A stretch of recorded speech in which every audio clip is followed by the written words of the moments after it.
Picture the early 1700s, church bells, horse hooves on cobblestones, and the faint smell of wood smoke curling out of chimneys. Now notice what's missing. No sizzling bacon, no clatter of cereal bowls, no but-first coffee mugs.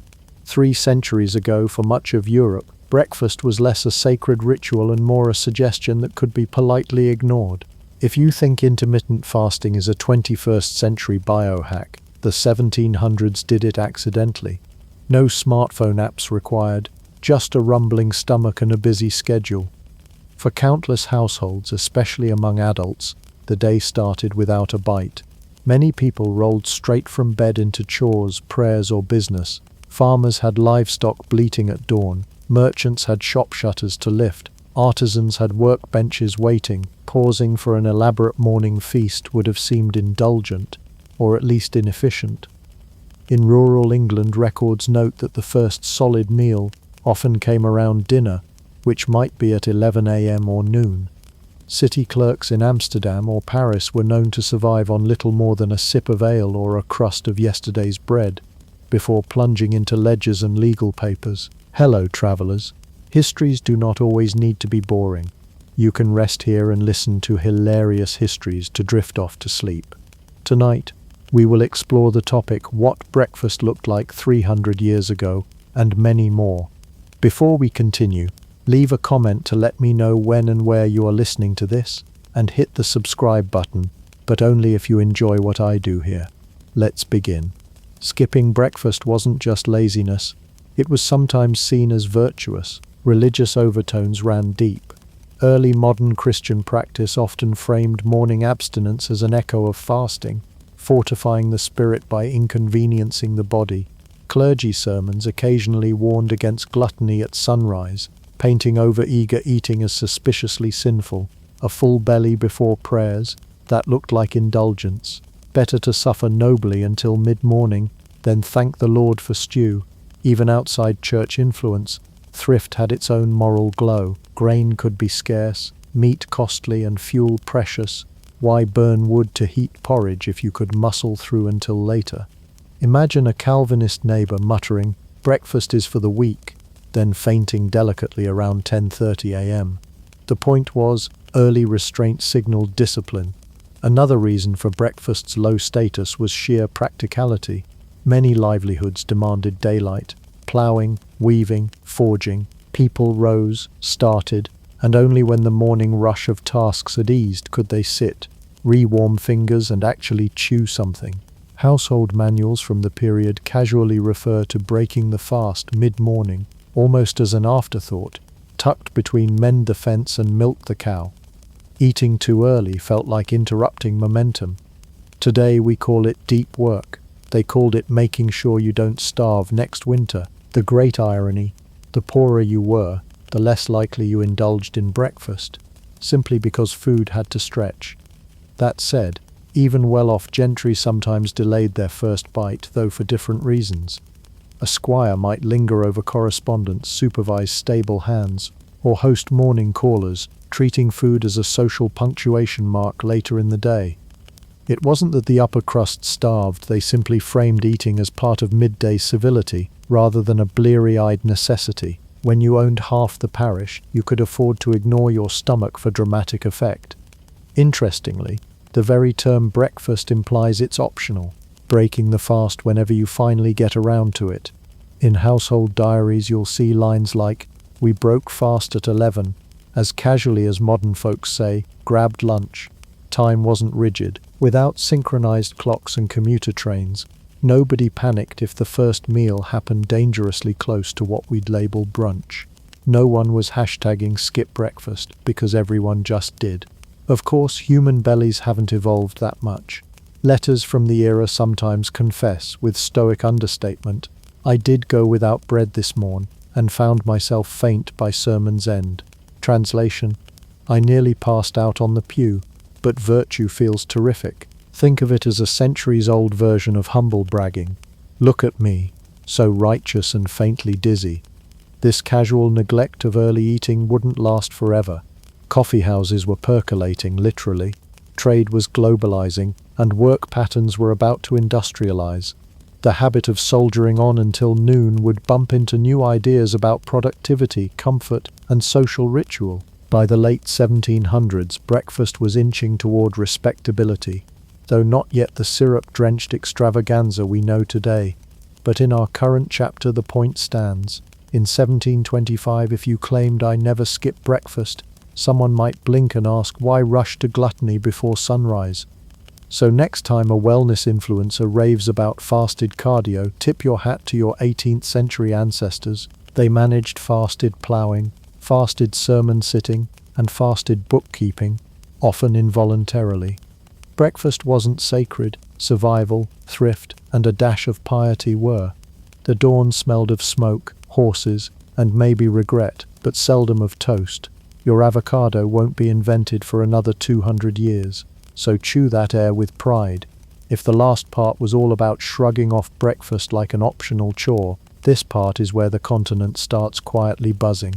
By the early 1700s, Europeans had discovered a new trick for staying awake without simply yelling at themselves.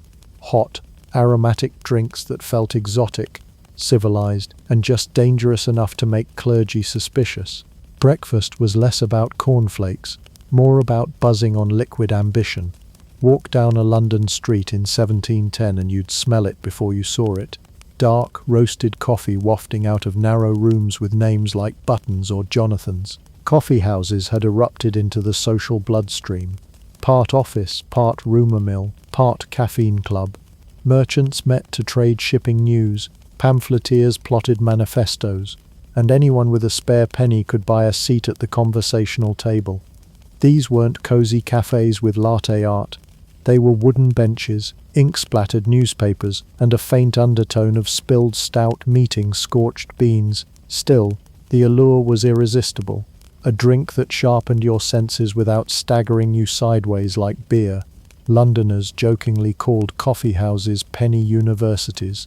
For the price of a single cup you could absorb political gossip, investment tips, and more unsolicited philosophy than you'd ever wanted before sunrise. Across the Channel, Paris had its own transformation. Chocolate houses were the darling of the elite, but coffee was creeping into polite society faster than an unpaid tailor's bill. A steaming cup was a statement. I keep up with the world. Writers like Voltaire practically lived on the stuff, insisting it made the mind quick. The same Parisians who'd once breakfasted on little more than bread and wine now found themselves wide-eyed and chatty before the sun had properly hauled itself over the horizon. Even Vienna, having repelled the Ottomans in the late 1600s, adopted coffee as an oddly pleasant war trophy. Supposedly leftover beans formed the seed of the city's café tradition. By 1720, sipping a dark brew on a Viennese terrace had become an art form, the clinking porcelain almost as important as the conversation itself. While coffee was punching Europe awake, tea was elegantly wafting in like a silken fan. Imported via the Dutch East India Company and later the British East India Company, it carried the glamour of far-off China and the whiff of wealth. Tea drinking wasn't just hydration, it was a performance. Tiny porcelain cups, delicate saucers, sugar if you could afford the teeth to rot, and always a sense of refinement. Early adopters, often aristocrats or merchants with ambition, treated tea as if it were liquid status, carefully measured leaves steeped into an experience. Whole rituals emerged. Water temperatures, pot warming, polite pauses. Anyone slurping loudly risked social demotion faster than you could say oolong. By the 1720s, England was practically married to tea. Imports climbed steadily. Fashionable households displayed tea caddies like heirlooms. Women hosted tea tables, exchanging news, embroidery tips, and light gossip with every careful sip. The leaves may have sailed from Canton, but the social currency was minted at home. To drink tea was to announce you were part of a modern, globalizing economy. A world where morning no longer meant just chewing on yesterday's crust, but joining an empire's trading web through porcelain and steam. And then there was chocolate. No candy bars yet, but a velvety spiced beverage that carried an aura of royal indulgence. Spain had introduced it to Europe via its colonial grip on the Americas, and by the 1700s, France was especially smitten. Thick, sweet, sometimes fortified with cinnamon or vanilla. Chocolate was seen as almost medicinal. Doctors recommended it for vigor, lovers for inspiration, and opportunists for showing off expensive tastes. A gentleman sipping chocolate at dawn signaled sophistication. A lady accepting a cup hinted at cosmopolitan flair. For those of modest means, chocolate remained tantalizingly out of reach, a sip of paradise glimpsed through gilt-edged cups. Each of these drinks carried not just flavor but identity. Coffee was for alert minds, bustling commerce, and revolutionary whispers. Tea was for civility, poise, and quiet domestic clout. Chocolate was luxury distilled, the edible promise that mornings could be decadent instead of dutiful. Together they rewired European mornings, making liquid breakfast as respectable as chewing bread, sometimes more so. When clergy fretted over overstimulation, patrons merely raised an eyebrow and ordered a second cup, proving that moral panic has never successfully quenched caffeine. The shift mattered. When you fuel mornings with stimulants rather than stew, you invite conversation, networking, and a sense of cosmopolitan belonging. Coffee houses linked merchant to banker, pamphleteer to politician. Tea tables stitched together alliances over lace and biscuits. Chocolate salons turned gossip into an art. Suddenly, mornings were social currency, and skipping a steaming cup felt like stepping out of history's current. By the middle of the century, even the most conservative households admitted some form of hot drink had crept into daily rhythm. Children might still chew crusts, labourers still soldiered on with ale, but anyone with ambition wanted a cup that whispered modern. Caffeine had conquered courtesy, commerce, and curiosity, and breakfast would never again be only about chewing. If coffee and tea gave Europe a jolt of modernity, bread kept its boots on the ground. 300 years ago, if you were an average person greeting dawn with a hollow stomach, the odds were high that you'd reach not for eggs or sausages, but for a solid hunk of something baked. Bread wasn't glamorous, it wasn't Instagrammable, and it certainly wasn't gluten-free, but it was survival compressed into a crust. Sourdough starter. In the early 1700s, it was less lovingly nurtured yeast colony, and more whatever didn't mold overnight. Bread's dominance owed everything to simplicity. Grain grows in almost every European climate, doesn't require chasing, and unlike a cow, won't kick you while you're milking it. Once harvested, wheat, rye, or barley could be dried, ground, and stored through winter, meaning a dependable food base no matter how sour your political climate got. Milling techniques varied. Rural families often relied on local watermills or windmills, paying the miller a fee or a few scoops of grain for his trouble. In cities, commercial bakeries cranked out loaves daily, turning sacks of imported wheat into fragrant proof that humanity's greatest invention might just be fire applied to dough. The texture and taste of your morning slice depended heavily on your wallet. Well-off households demanded fine white loaves, flour bolted and sifted until it resembled pale silk. Poorer tables settled for brown, coarser bread bristling with bits of bran, and on unlucky years, stretchers like pea flour or mashed chestnuts to bulk out meagre harvests. Travellers frequently commented on these contrasts. In Paris, aristocrats buttered airy boules so soft they practically apologized for existing. 2 streets over, apprentices gnawed rye so sturdy you could patch a roof with it. Butter, jam, and honey. Those golden tickets of morning cheer were largely a privilege. Butter required steady access to fresh cream, meaning cows, meaning land. Rural households often churned their own, a task equal parts arm workout and miracle. City dwellers bought pats of it from dairy stalls, where price and freshness played chicken every summer afternoon. Jam was even more seasonal, sugar was costly, fruit had to be preserved quickly, and anyone boasting a pantry of gleaming jars was signaling comfort, foresight, and the existence of at least one family member willing to risk sticky disaster for the sake of plum spread. Honey straddled the line. Beekeeping thrived in some regions, but real honey fetched prices that made poorer folks shrug and chew dry crusts. Regional quirks turned bread into 100 small identities. Northern Europe leaned on rye, sturdy and dark. tasting faintly of earth and defiance. Mediterranean coasts favoured wheat, airy and golden. The British Isles produced oatcakes and barley bannocks, pragmatic discs that looked suspiciously like medieval frisbees but kept you alive through damp winters. Colonial settlements across the Atlantic tinkered with cornmeal, producing johnny cakes and mush. Practical, yes, but still years from syrup-drenched pancake glory. Every bite was geography made edible. Soil, weather, trade, and human stubbornness condensed into chewable narrative.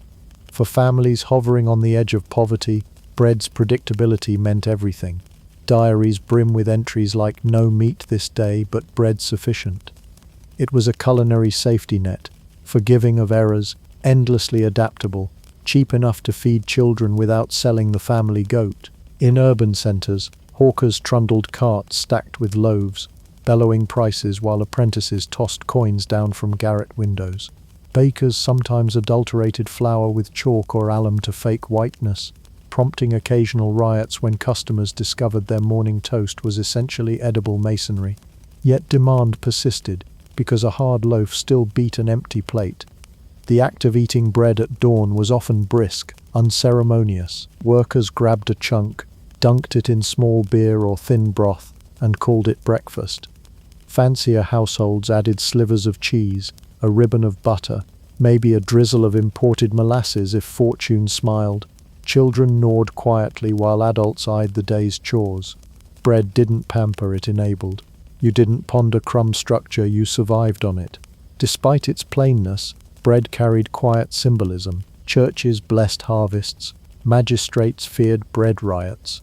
Knowing hungry crowds toppled governments faster than bad speeches. Grain laws, tariffs and milling rights were debated endlessly because controlling bread meant controlling calm. Every crust was political, though most eaters, still rubbing sleep from their eyes, cared more about fullness than policy. Morning loaves also bridged social gaps in subtle ways. Aristocrats might enjoy artfully scored boules alongside imported chocolate, but they still relied on bakers sweating over the same heat that browned the apprentices' rye. Grain-bound towns to countrysides, colonies to metropoles, households to harvest.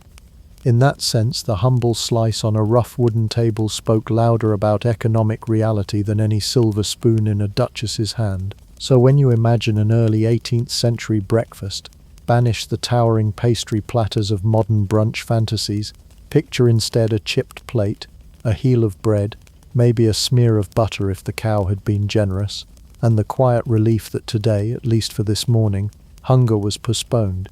Bread was the heartbeat of the table, thumping steadily beneath the fashionable buzz of tea or coffee. It asked for no compliments, offered no theatrics, and yet built the scaffolding on which every more glamorous dish would later rest. Before filtered taps, public health departments and sparkling water brands that charge extra for bubbles, early 18th century Europeans faced a grim truth. The river by your door was also the town's sewer. Wells could hide invisible trouble, and crystal-clear spring sometimes meant cholera cocktail. So the safest bet for staying alive was, ironically, to drink something fermented. Enter beer, humble guardian of the breakfast table. Picture sending little Timmy to school with a pint. Stay hydrated, champ. The term of art was small beer. Forget the image of frothy tankards leading to pub songs and regrettable tattoos. This was lightly fermented, low alcohol, vaguely sweet, and brewed for calories, not karaoke. Alcohol content hovered around 1 to 3%, just enough to discourage bacterial freeloaders without turning you into a dawn-drunk philosopher. A jug of small beer was essentially medieval Pedialyte with better marketing.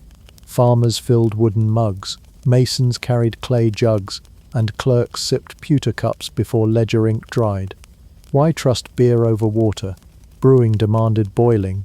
Grain mash simmered, hops or herbs infused, vats cooled under at least nominal supervision. That heat slaughtered many unwelcome microbes. Once fermentation kicked in, low pH and alcohol levels kept nastier surprises at bay. Even without modern germ theory, households knew empirically: drink water, risk stomach misery; drink small beer, burp politely, carry on. Centuries of trial and very unpleasant error taught the lesson better than any lecture. Morning ale wasn't just hydration, it was fuel, grains left behind, residual carbohydrates, translating to a steady trickle of calories, vital if your day began with hauling nets, chopping timber, or trudging behind an ox. Letters from the period casually reference beer breakfast, as if this required no justification. London labourers expected employers to provide a pint with morning bread. Rural manors kept barrels in outbuildings to ladle out for ploughmen. The sun rose, chores loomed, and your mug foamed in pragmatic solidarity. Children's mugs foamed too, though often watered down to near homeopathic levels. A diluted draught spared them the dysentery that untreated wells invited. Modern parents might gasp, but to an 18th century mother, a ladle of small beer was less vice, more immunization strategy. Diaries record 8-year-olds sipping with breakfast as if it were warm milk. The difference was societal context. Sobriety wasn't endangered because potency was barely there, and survival outweighed Victorian squeamishness, still a century away. Brewing small beer at home was an ordinary chore. Grain left from baking became mash, kettles simmered while windows fogged, yeast floated in on drafts, or a friendly neighbour lent a scoop from yesterday's batch. Fermentation burbled quietly, a domestic soundtrack signalling another few gallons of safety. Recipes rarely bothered with precision, handfuls, guesses, intuition. As long as it didn't explode or taste like despair, the beer qualified as breakfast-worthy. Regional palates coloured the brew. English households leaned on barley, sometimes spiced with herbs like horehound or yarrow when hops were scarce. Low Countries brewers preferred mellow malt sweetness. In colder climates, oats or rye added heft. Colonists in North America improvised with corn, pumpkin, or whatever was stubborn enough to grow. The core principle was consistent. Boil, ferment lightly, survive. Social dynamics fermented alongside. Taverns opened early, dispensing tankards to travellers at sunrise. Market women fortified themselves with a quick draught before bartering. Urban apprentices collected beer tokens as partial wages, redeeming them for morning cups. Far from indulgence, dawn drinking was utilitarian like modern office coffee machines, except the mug sometimes clanked louder. The mild buzz from a pint of small beer was negligible, though a third or fourth refill might inspire poetry of questionable quality. Still, compared to neat gin, London's later calamity, or fiery brandy, breakfast beer was almost pious. Magistrates scolded public drunkenness but rarely wagged fingers at a mason sipping malt at 7 a.m. Society understood the nuance. Hydration first, hymn singing later. Despite its ordinariness, beer anchored subtle rituals. Blessing the first cask of harvest ale marked community success. Sharing a morning jug signaled hospitality. Welcome, stranger. May your bowels stay untroubled. Barrels rolled between farms as dowry sweeteners or settlement payments. Grain taxes sometimes calculated in ale equivalents, binding government to brewhouse in an unspoken pact. Keep us soberly tipsy, and we'll keep the peace. For the working poor, small beer softened life's edges. Hunger gnawed less fiercely when a mug promised warmth, faint sweetness, and the absence of fatal microbes. The wealthy, meanwhile, commissioned polished tankards and debated hopping rates as if composing symphonies. Beer thus transcended class, common denominator, and cultural glue. In an era without chlorine or health inspectors, the foamy pint was not vice but insurance policy. The slight haze of fermentation was a fair trade for dodging dysentery. Dawn mugs clinked against rough tabletops, and generations survived long enough to complain about taxes because someone trusted a yeastier breakfast.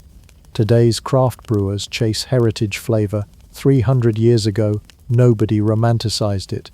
They just wanted tomorrow guaranteed. By the early 1700s, a sizzling slice of bacon or yesterday's roast perched on the table was less guilty pleasure and more practicality, dressed as indulgence.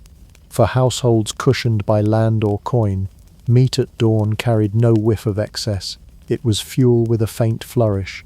Nothing like gnawing a pork chop before sunrise to prove you're living the dream. The geography of your morning plate started at your front gate. Out in the countryside, animals practically loitered on the doorstep.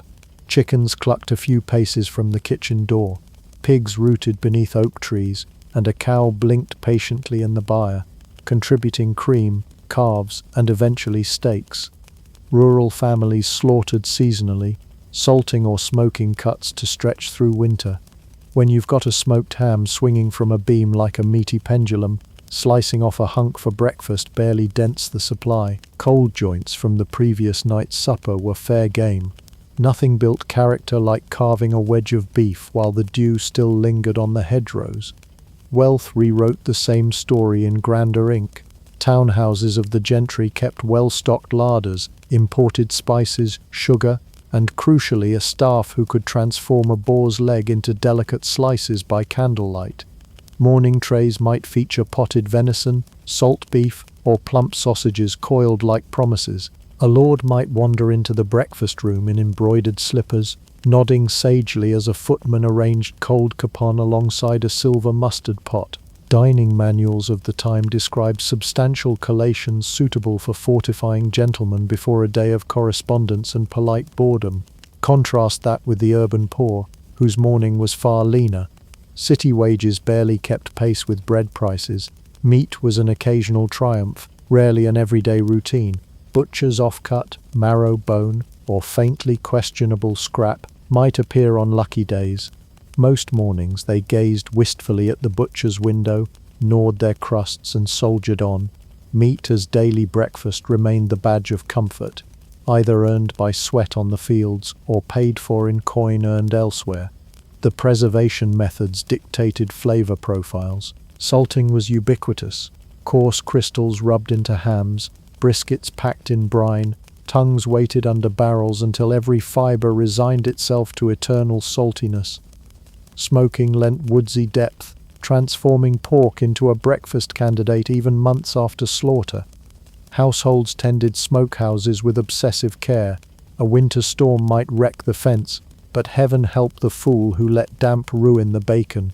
Pickling extended options too, particularly for beef tongues and smaller cuts. Morning platters reflected these efforts.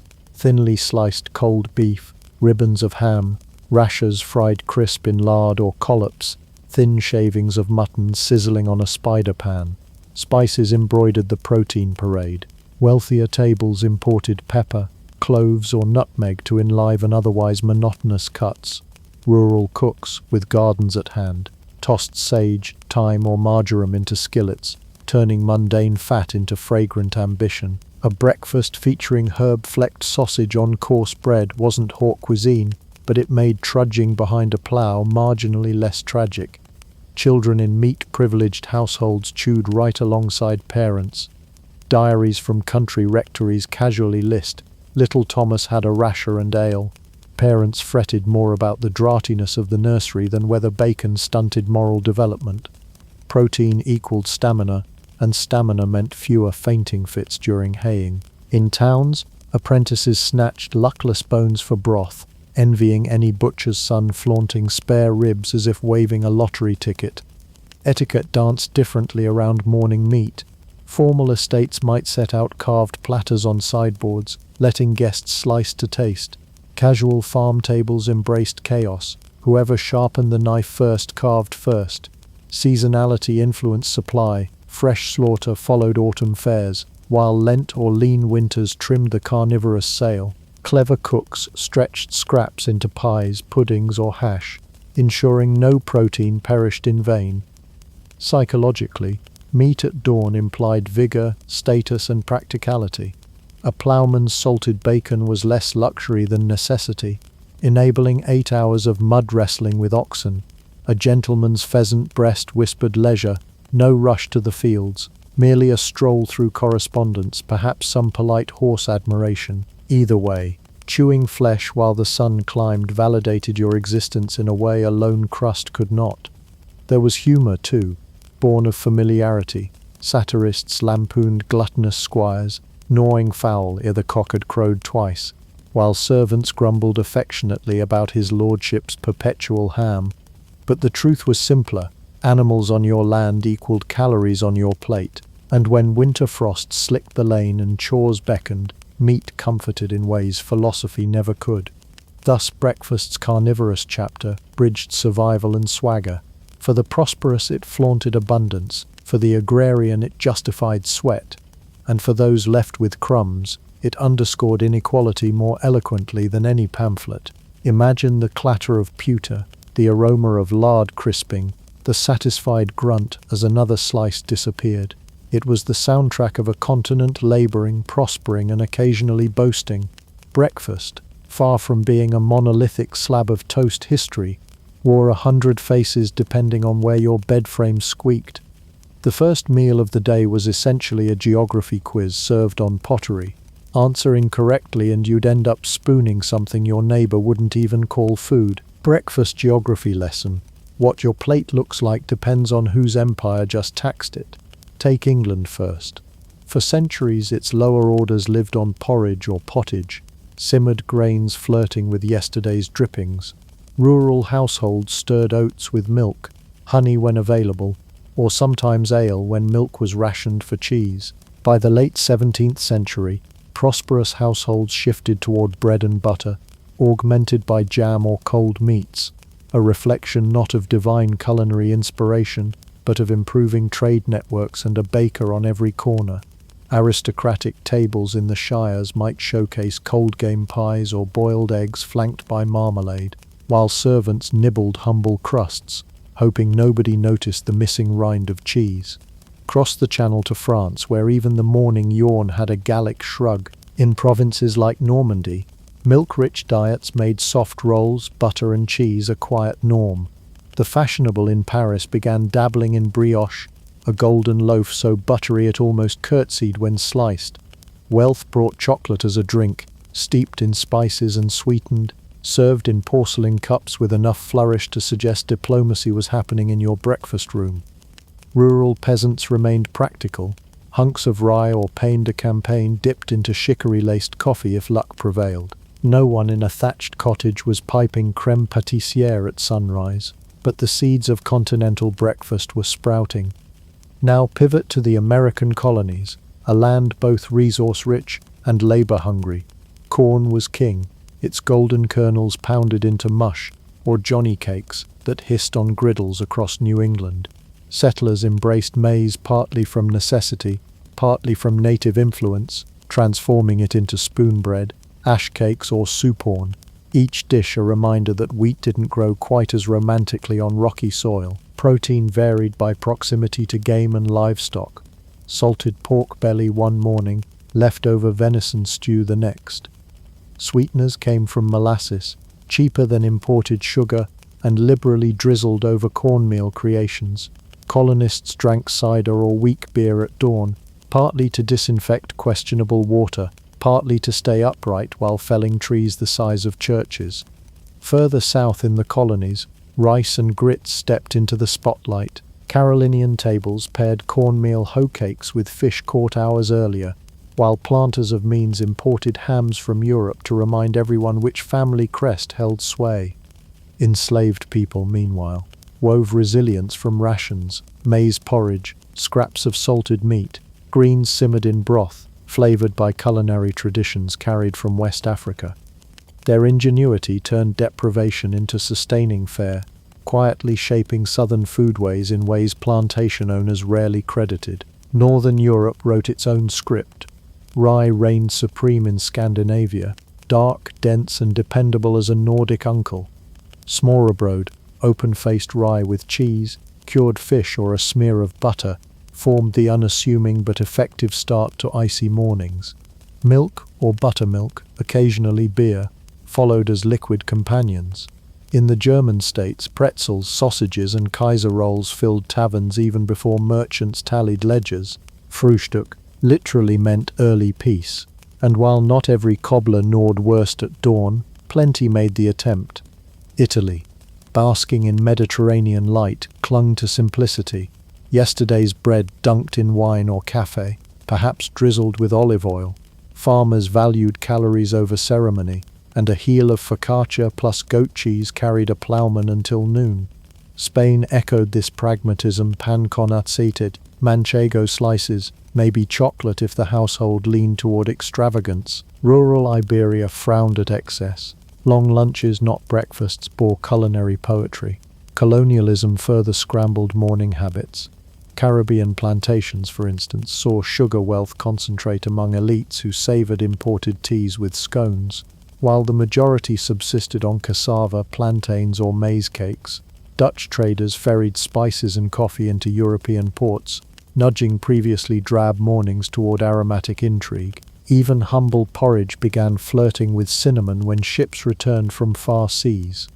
Economics dictated not just what, but how. In bustling port cities like Boston or Amsterdam, breakfast might be snatched standing up a roll, cheese, and beer chaser, while rural gentry dined unhurriedly under timbered beams.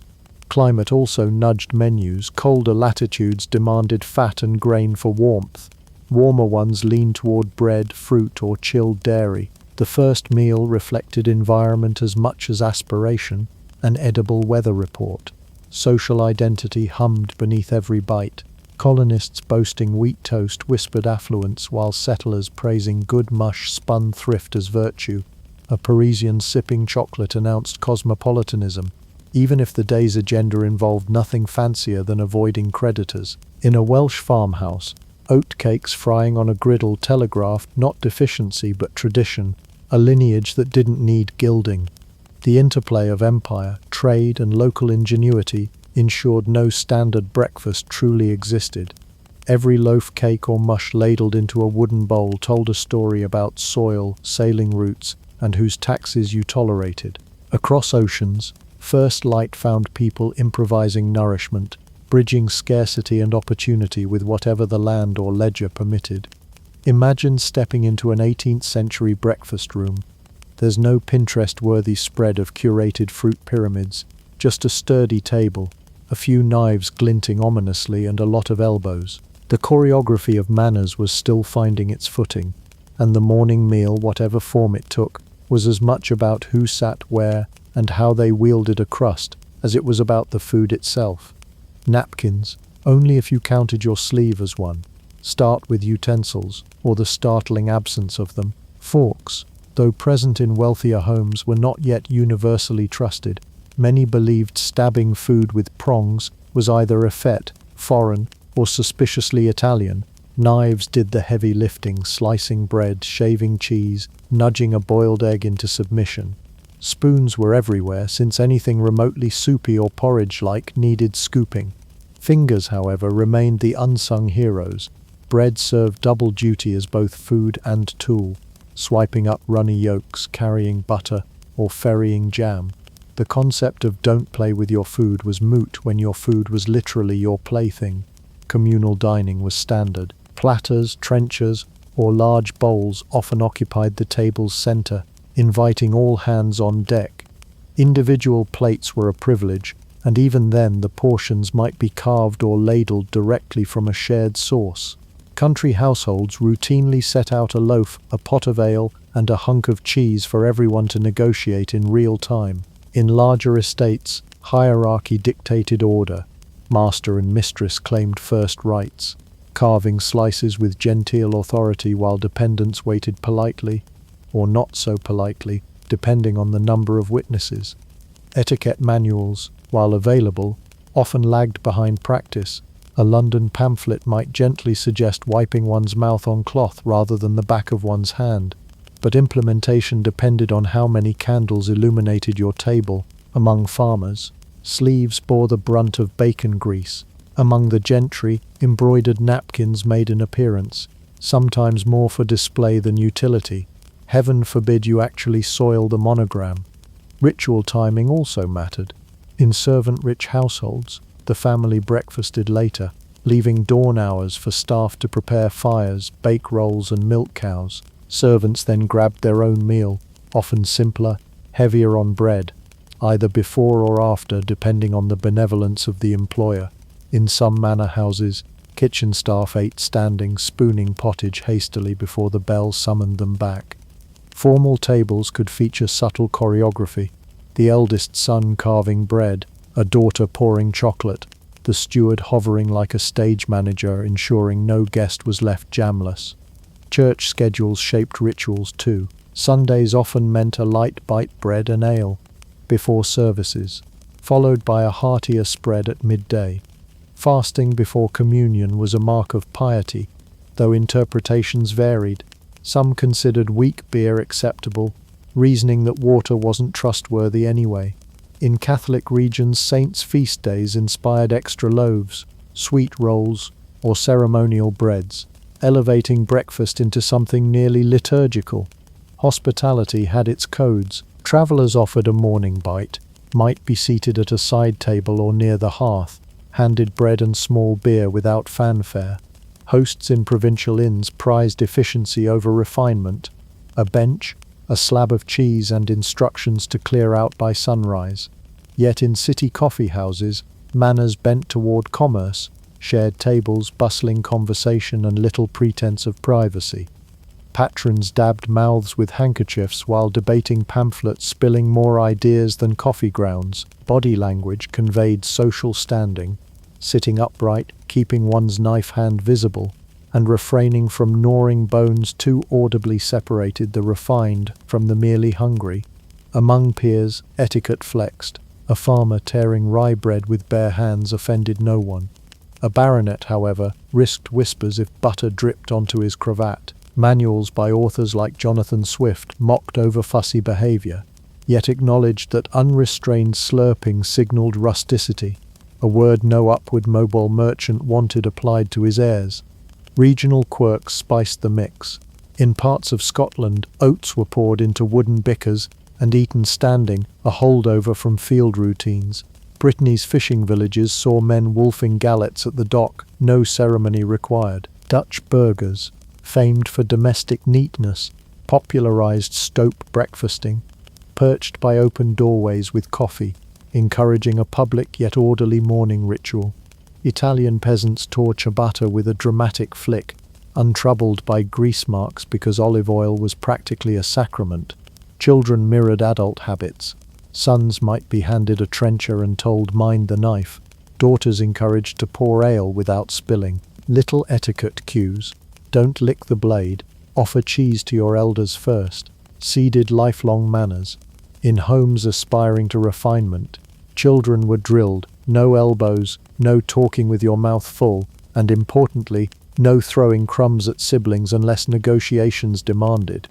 Humor aside, these rituals reflected deeper currents, hierarchy, practicality, and a world pivoting toward politeness. The 18th century teetered between medieval informality and Victorian rigidity. Breakfast was practice ground, part sustenance, part social script, observing who carved, who waited, and who got the last crust mapped household power as clearly as any title deed, and beyond the flick of knives, the scrape of wooden bowls, and the occasional sleever's napkin maneuver, mornings hummed with quiet purpose. Rituals were less about perfection and more about rhythm. The same table, the same loaf, the same half-muttered graces weaving identity day after day.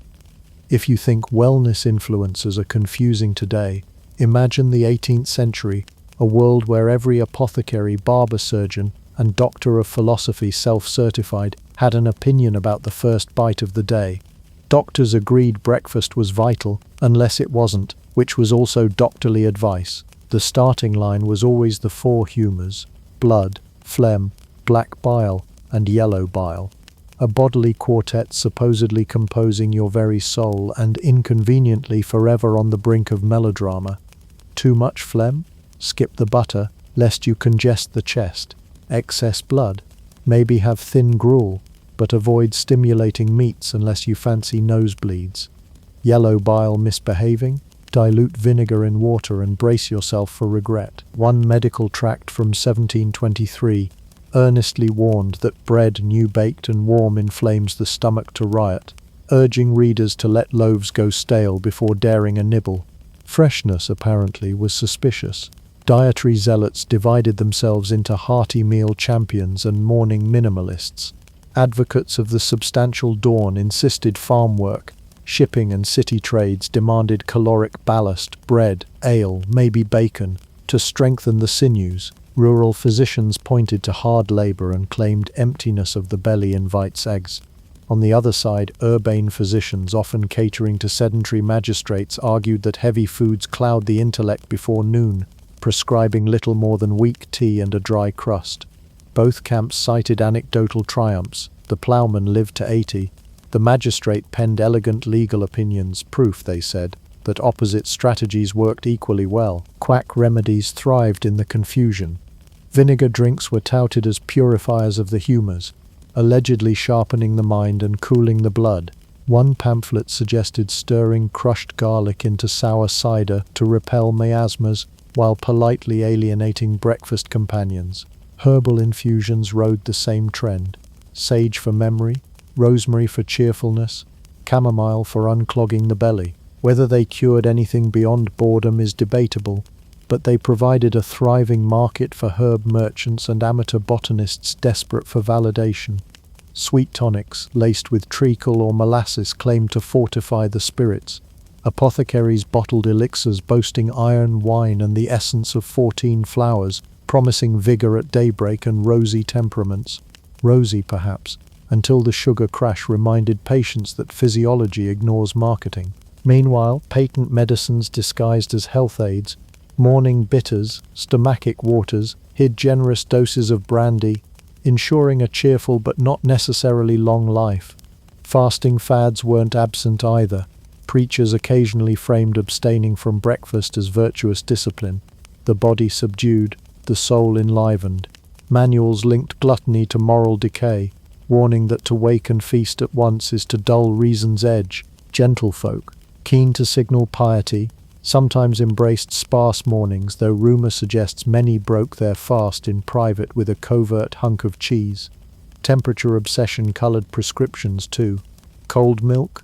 Dangerous. Chilling the humors. Lukewarm beer? Acceptable. Soothing the stomach. Heated wine? Excellent for stiff joints if your budget extended that far. Physicians penned pages analyzing whether boiling water destroyeth its vital air, which mattered immensely when you feared death by tepid tea. Then there were the electuaries, pastes of honey, spices and ground herbs rolled into sticky balls, consumed at dawn. They promised to open the liver, quicken the circulation, or expel melancholic vapors. Whether they opened anything beyond a dentist's new wing remains uncertain. People dutifully swallowed, convinced aniseed and licorice could keep gout at bay. The psychological dimension was equally tangled. Some physicians swore a calm, reflective meal preventeth frenzy, urging soft conversation and no violent disputes ere the sun ascendeth. Others argued robust laughter at breakfast stirreth the bile favourably. You could almost hear patients sigh, "Am I meant to giggle or contemplate mortality over my pottage?" Local customs intersected with these prescriptions in unpredictable ways. Scottish lairds defended oat brose as warming the marrow, dismissing London's tea and toast craze as southern effeminacy. In Provence, doctors extolled olive oil drizzles for lubricating the humours, conveniently aligning medicine with available agriculture. Across the Atlantic, colonial pamphlets alternated between praising corn mush for sustaining vigour and blaming it for sluggish vapours, a diagnostic roulette fueled by print culture's new enthusiasm. Moralists loved framing breakfast as character building. Light eaters claimed restraint sharpened ethics. Hearty trenchermen claimed robust constitutions mirrored robust virtue. Sermons linked overindulgence with sloth, warning parishioners against stuffing the frame like a goose for market. Physicians nodded gravely, then quietly tucked into second helpings of bread and claret. The outcome of all this? Anxious diners toggled between advice columns, convinced that porridge might both cure and cause gout. Household notebooks brimmed with contradictory clippings. Butter invigorates the brain, beside butter dulls the nerves. People hedged bets. One day light, the next day heavy, hoping balance would accidentally result. For all the humoral theorizing, bodies mostly managed just fine. Labourers lived, merchants schemed, and children bounced through chores, unburdened by calorie counts or influencer reels. Breakfast, medicalized or mystified, still boiled down to hunger, habit, and what the pantry allowed. Nothing says I'm important like sipping cocoa from porcelain while peasants debate if they can afford a crust. By the early 18th century, the wealthiest households were busy transforming breakfast from a pragmatic necessity into an art installation, equal parts sustenance, theatre and flex. Dawn for the gentry didn't creak open with a hoe in the field. It glided in under the glow of silver candlesticks and the gentle shuffle of servants. At the center was the table itself, an arena for status. Mahogany gleamed, linen draped in folds so crisp you feared to breathe near it, and dishes appeared with choreographed precision. Imported china replaced the crude wooden trenchers that still ruled humble homes. Porcelain teacups, often bearing delicate hand-painted motifs of peonies or pastoral scenes, signaled both wealth and cosmopolitan taste. Collectors competed for Meissen or Delft pieces, some so fragile they were handled like diplomatic secrets.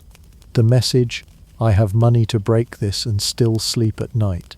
The spread reflected global trade as much as appetite. Fine tea from China, its journey across oceans measured in shipwreck rumors, steamed from silver pots. West Indian sugar, expensive, heavily taxed, and morally entangled in slavery, piled into ornate bowls shaped like seashells. To stir sugar into your cup wasn't merely sweetening, it was announcing your connection to an empire sprawling across continents. Coffee, too, nestled in gleaming urns, ready to propel the elite from drawing-room chatter into the day's estate inspections. Pastries emerged as edible jewelry. French influence glided across the channel, bringing delicate rolls, brioches, and sometimes petits pains or chocolat culinary evidence. You had the connections and servants to replicate Parisian trends. In England's great houses, cooks rose early to shape buttery breakfast cakes, drizzle them with imported orange marmalade, and arrange them like trophies on china plates. Eggs poached to perfection might rest in silver egg frames, surrounded by toast soldiers awaiting parade orders. Chocolate, no longer the gritty, chili-flecked potion of conquistadors, softened into a velvety morning indulgence. Prepared with sugar, milk, and sometimes vanilla, it streamed into porcelain cups while footmen stood by with napkins. Drinking chocolate implied more than taste, it declared literacy and fashion. London and Paris buzzed with chocolate houses, but the private domestic ritual family or favoured guests only smacked of exclusivity. Servants orchestrated the scene, footmen poured beverages with reverence, valets fetched shawls if the room chilled, and housekeepers hovered, timing the arrival of fresh rolls so steam curled poetically at precisely the right moment. Household hierarchy dictated who carved, who poured, and who merely observed. Guests waited for the host's signal, lest reaching prematurely mark you as gauche social death disguised as jam. Conversation was another marker. Topics drifted from estate rents to the latest scandal in the capital, with occasional sighs about Parliament's inability to tax anyone but oneself. Letters might be read aloud, news sheets dissected, and invitations debated. Breakfast doubled as soft diplomacy, alliances cemented over marmalade, marriages hinted at between bites of brioche. Children of the house, when permitted to attend, were props of lineage, little reminders that bloodlines like pastries required careful handling. Material culture kept pace. Silver egg cups, chased with family crests, appeared alongside matching spoons polished until they blinded guests at sunrise.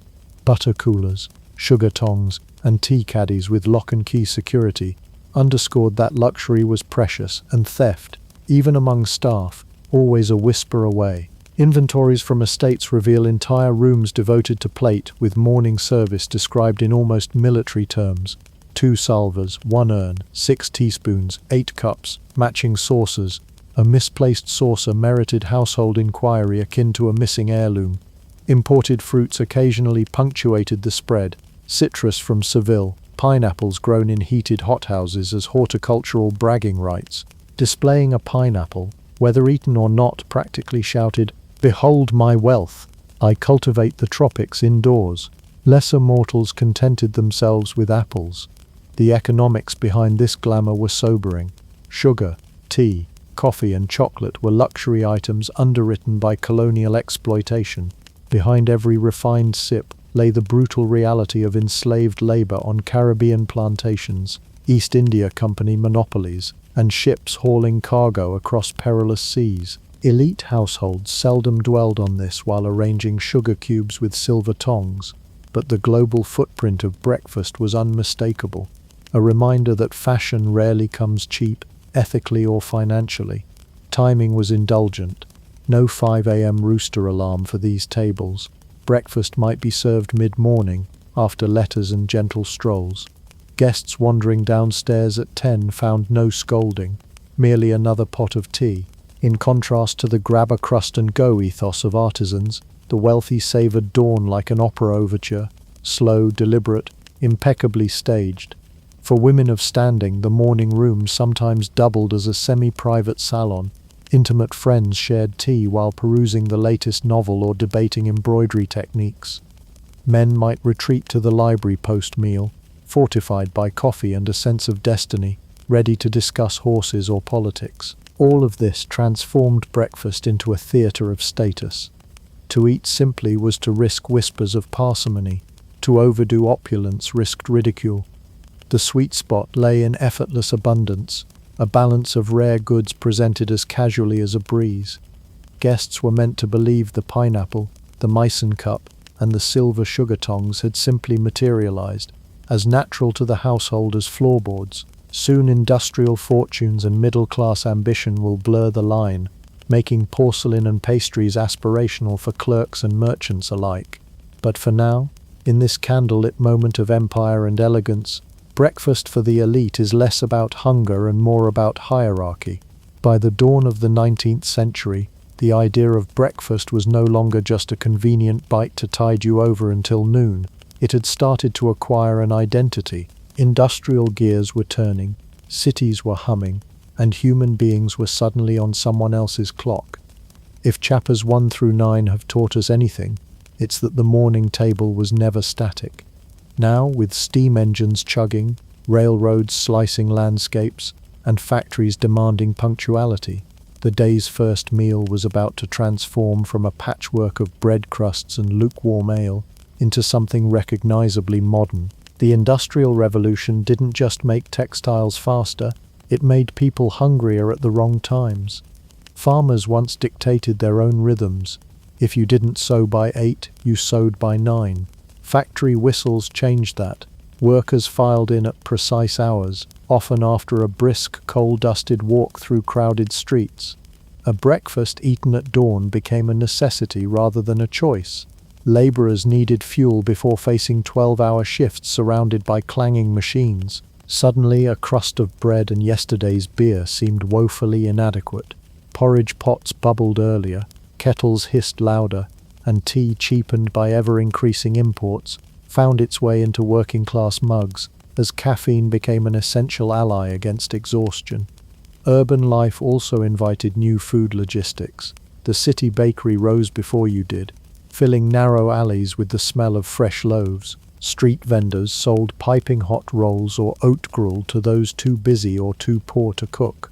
Coffee stalls appeared near factory gates, hawking steaming cups for pennies, a modest caffeine infusion before the first shift whistle.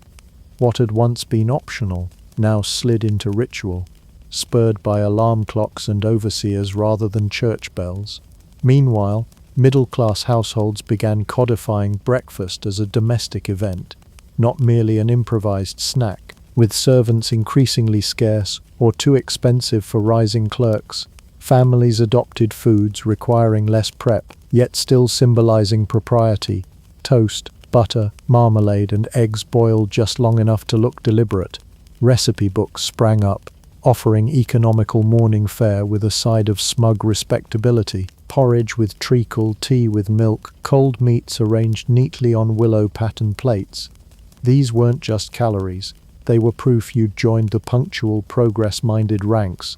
Scientific advances and nutrition chatter didn't hurt either.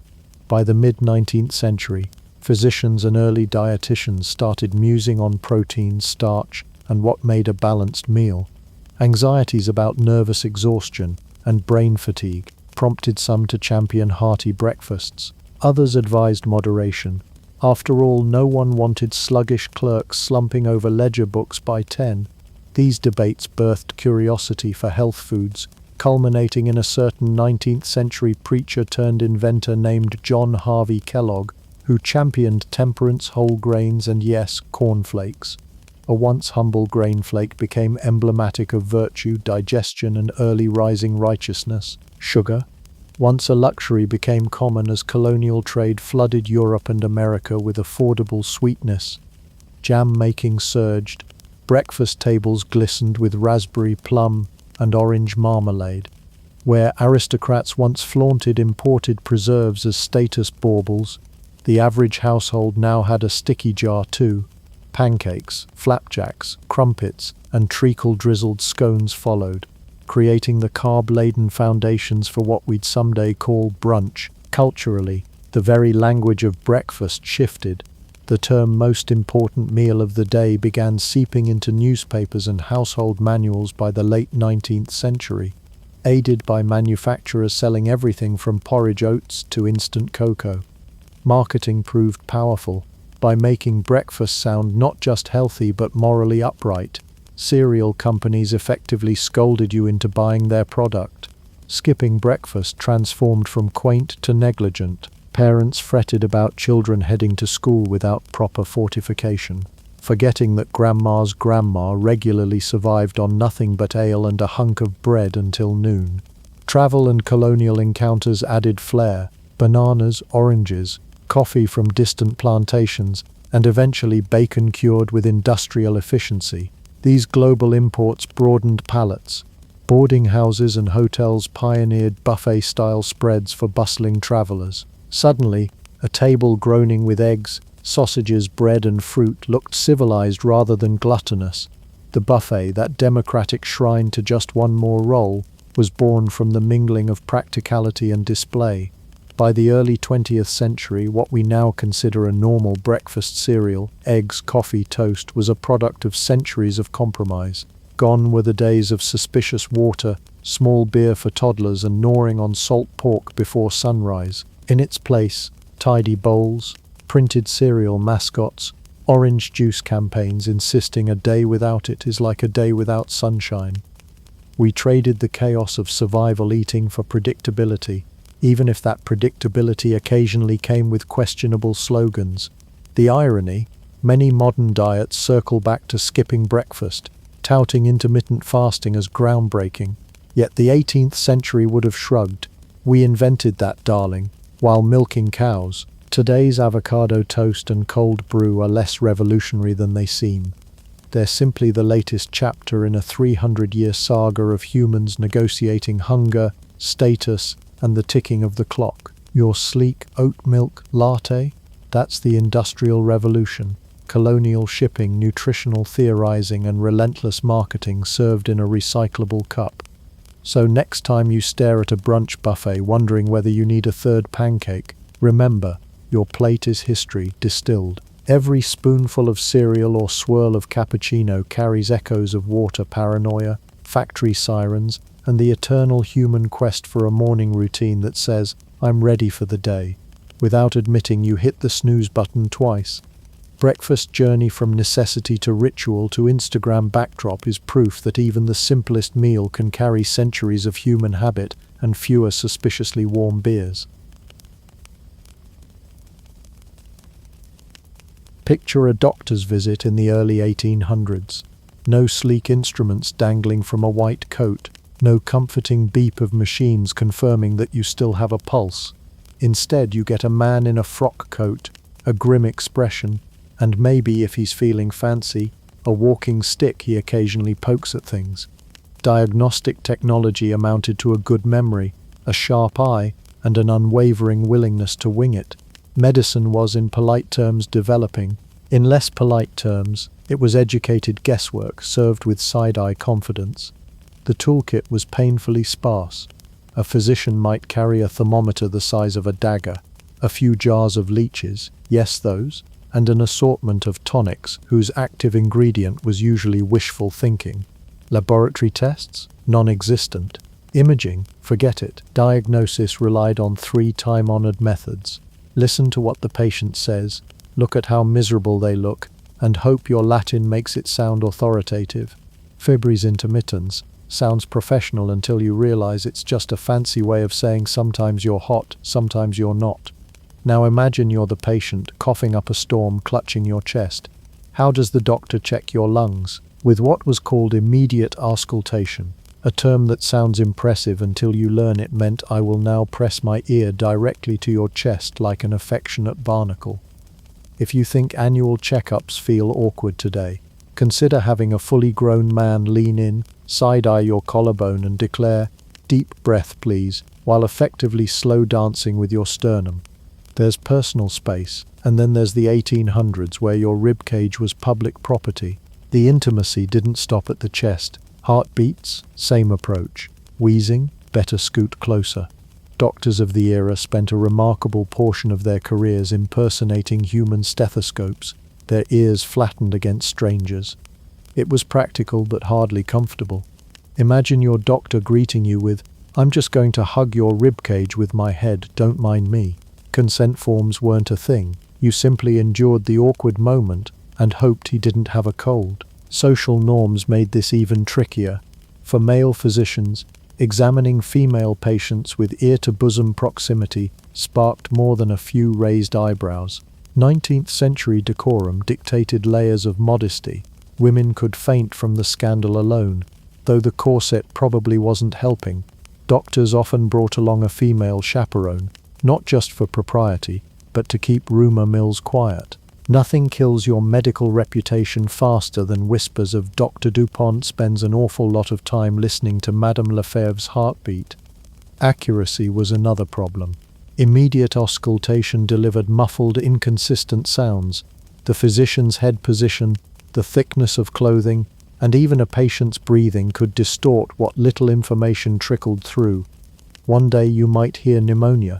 The next, it might just be last night's stew gurgling. To be fair, ears were never designed as precision diagnostic instruments. Ask any toddler who insists a seashell sounds like the ocean and you'll understand. Doctors compensated with a blend of intuition and bravado. "You have catarrh of the lungs" might mean "I'm guessing you're sick, but Latin makes me sound like I know why." Medical journals were packed with flowery observations but short on standardized methods. No one agreed whether a faint rattle meant doom or a mild cold. The good news, you're alive. The bad news, so are the fleas, and they've all read the same vague textbooks. Patients, meanwhile, often distrusted physicians, sometimes with good reason. Folk remedies competed fiercely with professional care. Grandma's onion poultice had as much chance of working as the doctor's mysterious syrup and cost considerably less. People called doctors only when things turned dire, so by the time a physician's ear pressed to your chest, the odds weren't exactly in your favor. Survival was as much luck as science. The setting didn't help. Hospitals where they existed were loud, crowded, and rarely clean. Wards echoed with coughs, groans, and the occasional "was that supposed to fall off?" Trying to distinguish one patient's wheeze from another's while leaning chest to chest was an acoustic nightmare. HIPAA didn't exist, but personal space sure tried. A dozen people hacking up phlegm while your doctor balances like a parrot on your shoulder hardly screamed confidential. Culturally, there was growing unease with the whole head-on chest tradition. As Enlightenment ideals of dignity and privacy trickled down, patients expected something a bit more professional than impromptu cuddles. Physicians, too, began to question whether there was a cleaner, less awkward way. After all, how seriously will history take you if your groundbreaking medical advice begins with "let me lie on you for a bit"? This was the medical world that awaited innovation, a landscape of earnest but limited practitioners, invasive yet imprecise techniques, and a desperate need for anything that could transform wild guessing into informed observation. The stage was perfectly set for one man in Paris to roll up a piece of paper, put it to a patient's chest, and listen. Not to the gossip of the ward, but to the body's own secret music. But that revolution is tomorrow's chapter. For now, welcome to the pre-stethoscope era, where diagnosis involved equal parts intuition, eavesdropping, and praying you didn't sneeze in the patient's clavicle. If you had strolled through the streets of Paris in 1816, You'd find a city humming with cafe chatter, revolutionary ideas, and the constant clatter of hooves on cobblestones. But tucked behind the ornate facades was another world: drafty hospitals, perpetually overcrowded wards, and a medical community that balanced genuine curiosity with a shrug and hope approach to healing. Into this mix walked a young physician named René Théophile Hyacinthe Laennec, a man destined to change medicine forever, though at the time he mostly wanted to avoid awkward hugs with strangers' rib cages. René was born in 1781 in the small town of Quimper, Brittany, a corner of France better known for fishermen and drizzle than medical revolutions. His childhood was punctuated by tragedy. His mother died of tuberculosis when he was just 5, and illness would remain an unwelcome family guest. Orphaned young, he was raised by relatives who encouraged his studies, perhaps figuring that a boy who liked books more than brawls should probably get a job that didn't involve harpoons or war drums. By his teens, René showed an aptitude for languages, science, and the sort of quiet observation that would one day let him hear secrets whispered by lungs. Paris was the obvious next step for an ambitious young man with a head full of anatomy and a pocketbook full of modest savings. The French capital in the early 19th century was a scientific magnet. The revolution had toppled monarchs but boosted intellectual exchange. Lecture halls buzzed with fiery debates on chemistry, pathology, and why patients kept inconveniently dying despite heroic treatments. Hospitals like the Hôpital Necker brimmed with students jostling to watch professors pontificate over rows of suffering patients. One can imagine René, notebook in hand, dodging chamber pots and hoping his shoes didn't soak up anything he'd regret. Medical training in Paris wasn't for the squeamish. Students witnessed amputations performed with the speed of a street juggler, endured endless Latin terminology, and memorized case studies where half the treatment was essentially wait and see if they survive. Yet Laennec thrived. He absorbed everything: the intricate pathways of disease, the subtle changes in skin tone, the strange chorus of sounds emanating from the human chest. Where others saw chaos, he sensed patterns. He was a quiet but relentless observer, the kind of doctor who would notice you were ill 3 days before you did. By 1816, Laennec was no novice. He had earned respect as a careful, thoughtful clinician, known for his methodical approach, rather than theatrical bedside flair. Still, medicine had its practical snags. Immediate auscultation, plastering your ear against someone's sternum, was the gold standard. Gold, perhaps, only if you enjoy sharing perspiration with your patients. Laennec didn't. His natural reserve made prolonged chest-to-ear contact feel less clinical and more, is this a waltz? And for female patients, propriety turned awkwardness into near impossibility. Enter the day that nudged history. Accounts vary in detail, but the gist is clear. René was asked to examine a young woman with symptoms suggesting heart trouble. She was, by all reports, plump, a descriptor common in medical notes of the time, but rarely helpful when your goal is to locate subtle heart murmurs through a layer of corsetry and dignity. Leaning his ear directly onto her chest would have been scandalous for both parties, and frankly ineffective. Laennec, ever resourceful, glanced around the room and spotted a newspaper. Here's where ingenuity strikes, remembering how children amplified sounds by pressing an ear to one end of a stick while scratching the other. He rolled the paper tightly into a makeshift cylinder, placing one end against the woman's chest and the other to his ear. He listened. To his astonishment, the heart's rhythms rang clearer than anything he'd ever heard pressed flat ear. In that moment, embarrassment turned into epiphany. Necessity, it turns out, is indeed the mother of invention, and sometimes the stepmother of "I refuse to put my ear there." This wasn't a thunderclap of destiny. Laennec didn't leap up shouting, "Behold, the future of medicine." More likely he muttered something understatedly French like, "Eh bien, c'est mieux." Well, that's better. But his curiosity lit up. Could this accidental eavesdropping tube be refined? Could subtle changes, length, width, material, translate the chest's hidden percussion into a symphony of diagnostic clues? Paris in 1816 offered plenty of opportunity to test the idea. Hospitals overflowed with patients sporting coughs, wheezes, and the ominous pallor of tuberculosis. Physicians wrestled daily with the mystery of whether a rattle meant pneumonia or just a stubborn crumb. Larainik, with his paper trumpet of truth, suddenly had an edge. Better clarity, less awkward intimacy, and the faint thrill of outsmarting centuries of tradition. It's important to note Larainik wasn't some flamboyant gadgeteer. He disliked showmanship and preferred quiet reasoning to grandstanding. His colleagues described him as modest, meticulous, and occasionally stubborn, ideal traits for someone poised to upend convention. He refined his technique privately, sketching designs and scribbling notes, not because he dreamed of immortality, but because it worked. Laennec wasn't out to change medicine forever.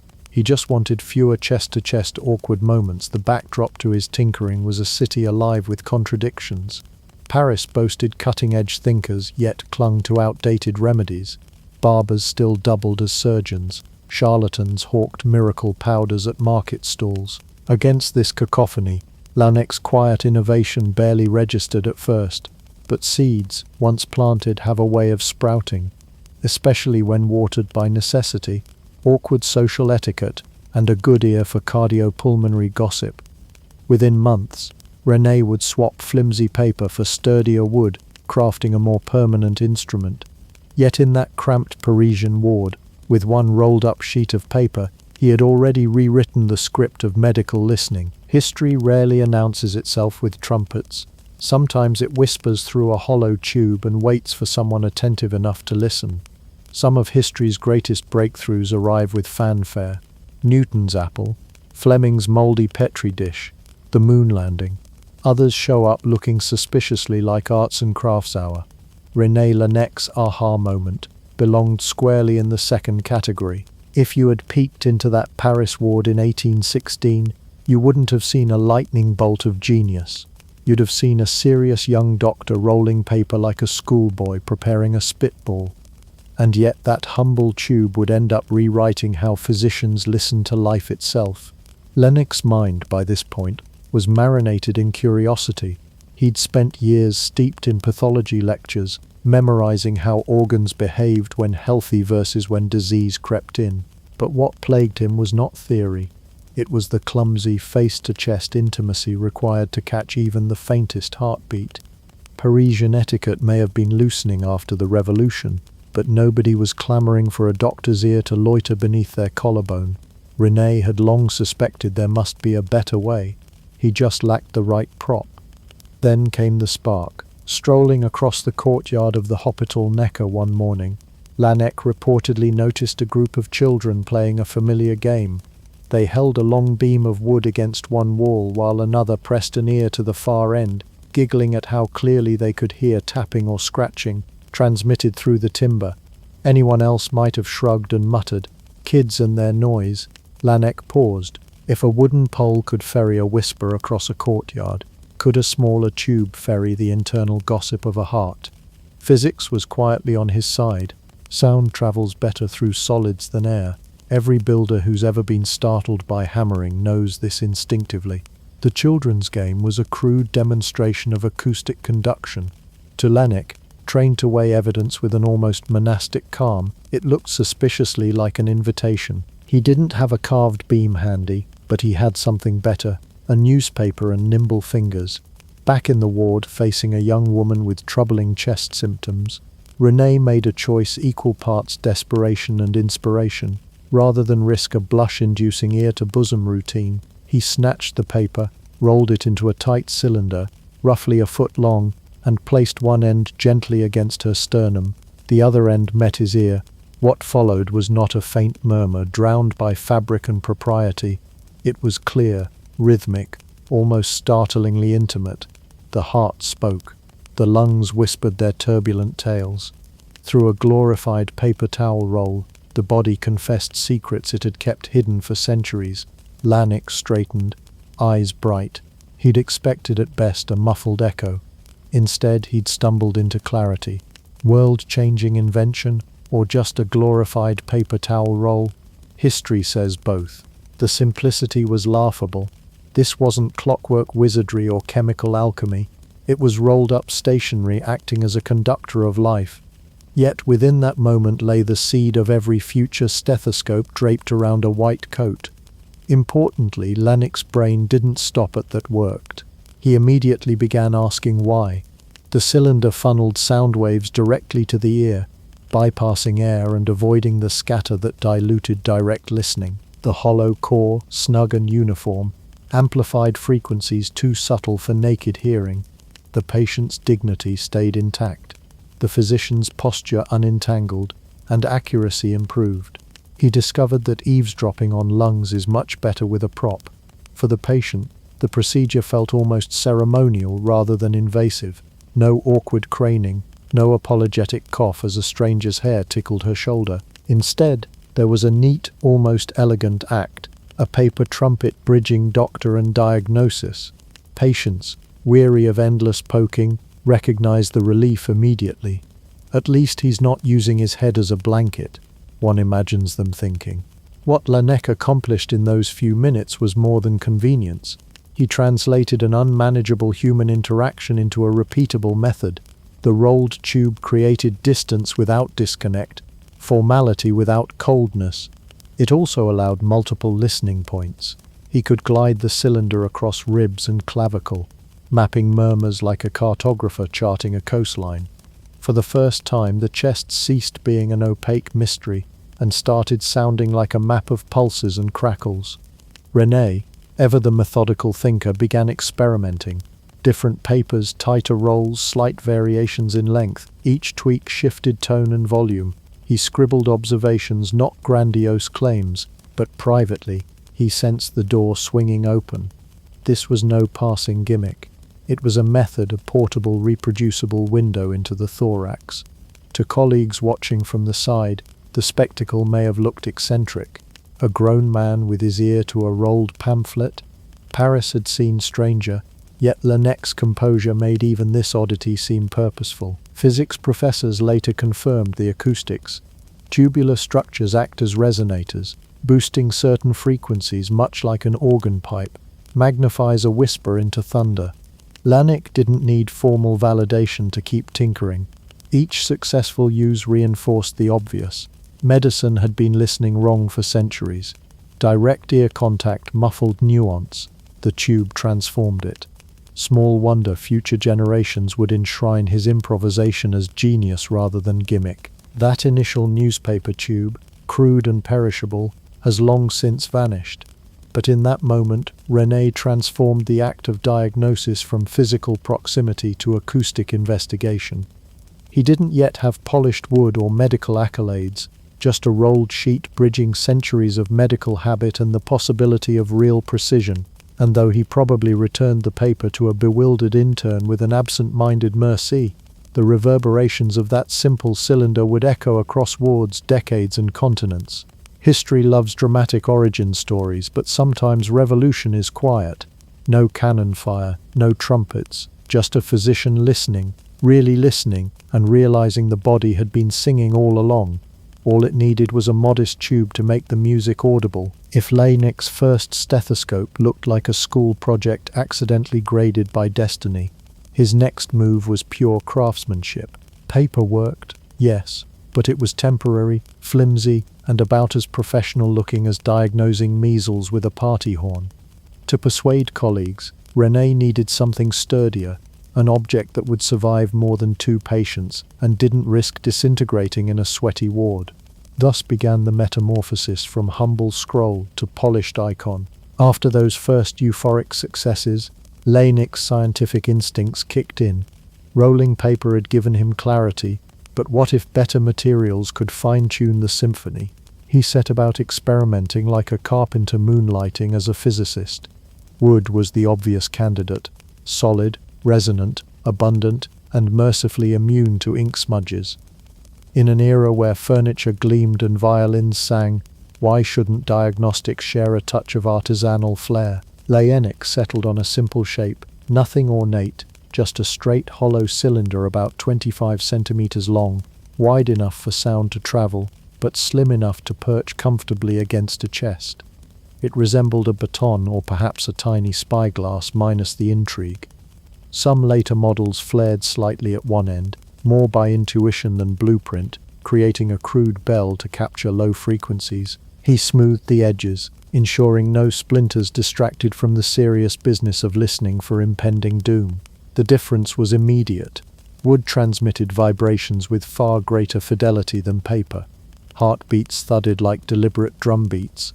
Lung crackles revealed themselves in crisp detail. Diseases once indistinguishable by ear, pleurisy versus pneumonia, for example, suddenly had acoustic signatures. A doctor accustomed to vague murmurs now heard rhythmic, layered notes, as if the chest had finally agreed to stop mumbling. Laennec's personal reaction must have hovered somewhere between satisfaction and disbelief. Years of pressing his ear to damp linen had been replaced by elegant clarity. The upgrade from ear-on skin to stylish mahogany cylinder, as we might call it today, is like swapping a tin can phone for a smartphone. Granted, smartphones rarely involve consumptive coughs, but you get the idea. More signal, less static. Colleagues were curious but cautious. Medicine in 1816 valued gravitas, not gadgets. Some senior physicians eyed the wooden tube like it was a prop from amateur theatrics. A toy, sniffed a skeptic, or perhaps an affectation. Yet even doubters couldn't deny the practicality. No more awkward chest-to-ear embraces, no need for excuses when propriety frowned. Younger doctors especially appreciated the professional distance bedside manner improved when you weren't physically draped across your patient. The first demonstrations caused more than a few raised eyebrows. Picture Laennec in a ward, baton poised, leaning in with studied focus while peers exchange whispers. Is he courting the furniture? Then came the revelation. Through the cylinder poured a startlingly articulate narrative of cardiac and pulmonary rhythm. Wheezes sharpened into definable rasps. Heart murmurs throbbed in unmistakable patterns. Doctors everywhere thought, this looks ridiculous. Then they tried it and said, where can I get one? Once word spread, informal experiments multiplied. Apprentices carved their own tubes from whatever wood was handy, oak, walnut, even fruit trees. When desperation met orchard, Parisian instrument makers sniffed opportunity and began turning out sleeker models, some engraved, others painted with discreet flourishes. Medicine had stumbled upon its first fashionable accessory. The cultural shift was more profound than appearances. Diagnosis, long shackled to guesswork, began to flirt with evidence. Physicians debated not just symptoms but sounds, dry rails versus moist rails, booming resonance versus dull thud. The wooden cylinder turned the chest into a stage where disease performed unmistakable solos. Students could learn by ear, literally cultivating a library of lung symphonies. Bedside rounds grew less mystical, more methodical.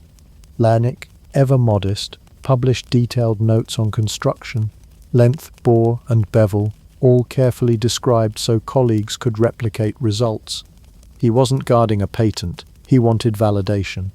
Peer review mattered, and spreading the technique ensured the paper tube miracle wouldn't be dismissed as coincidence.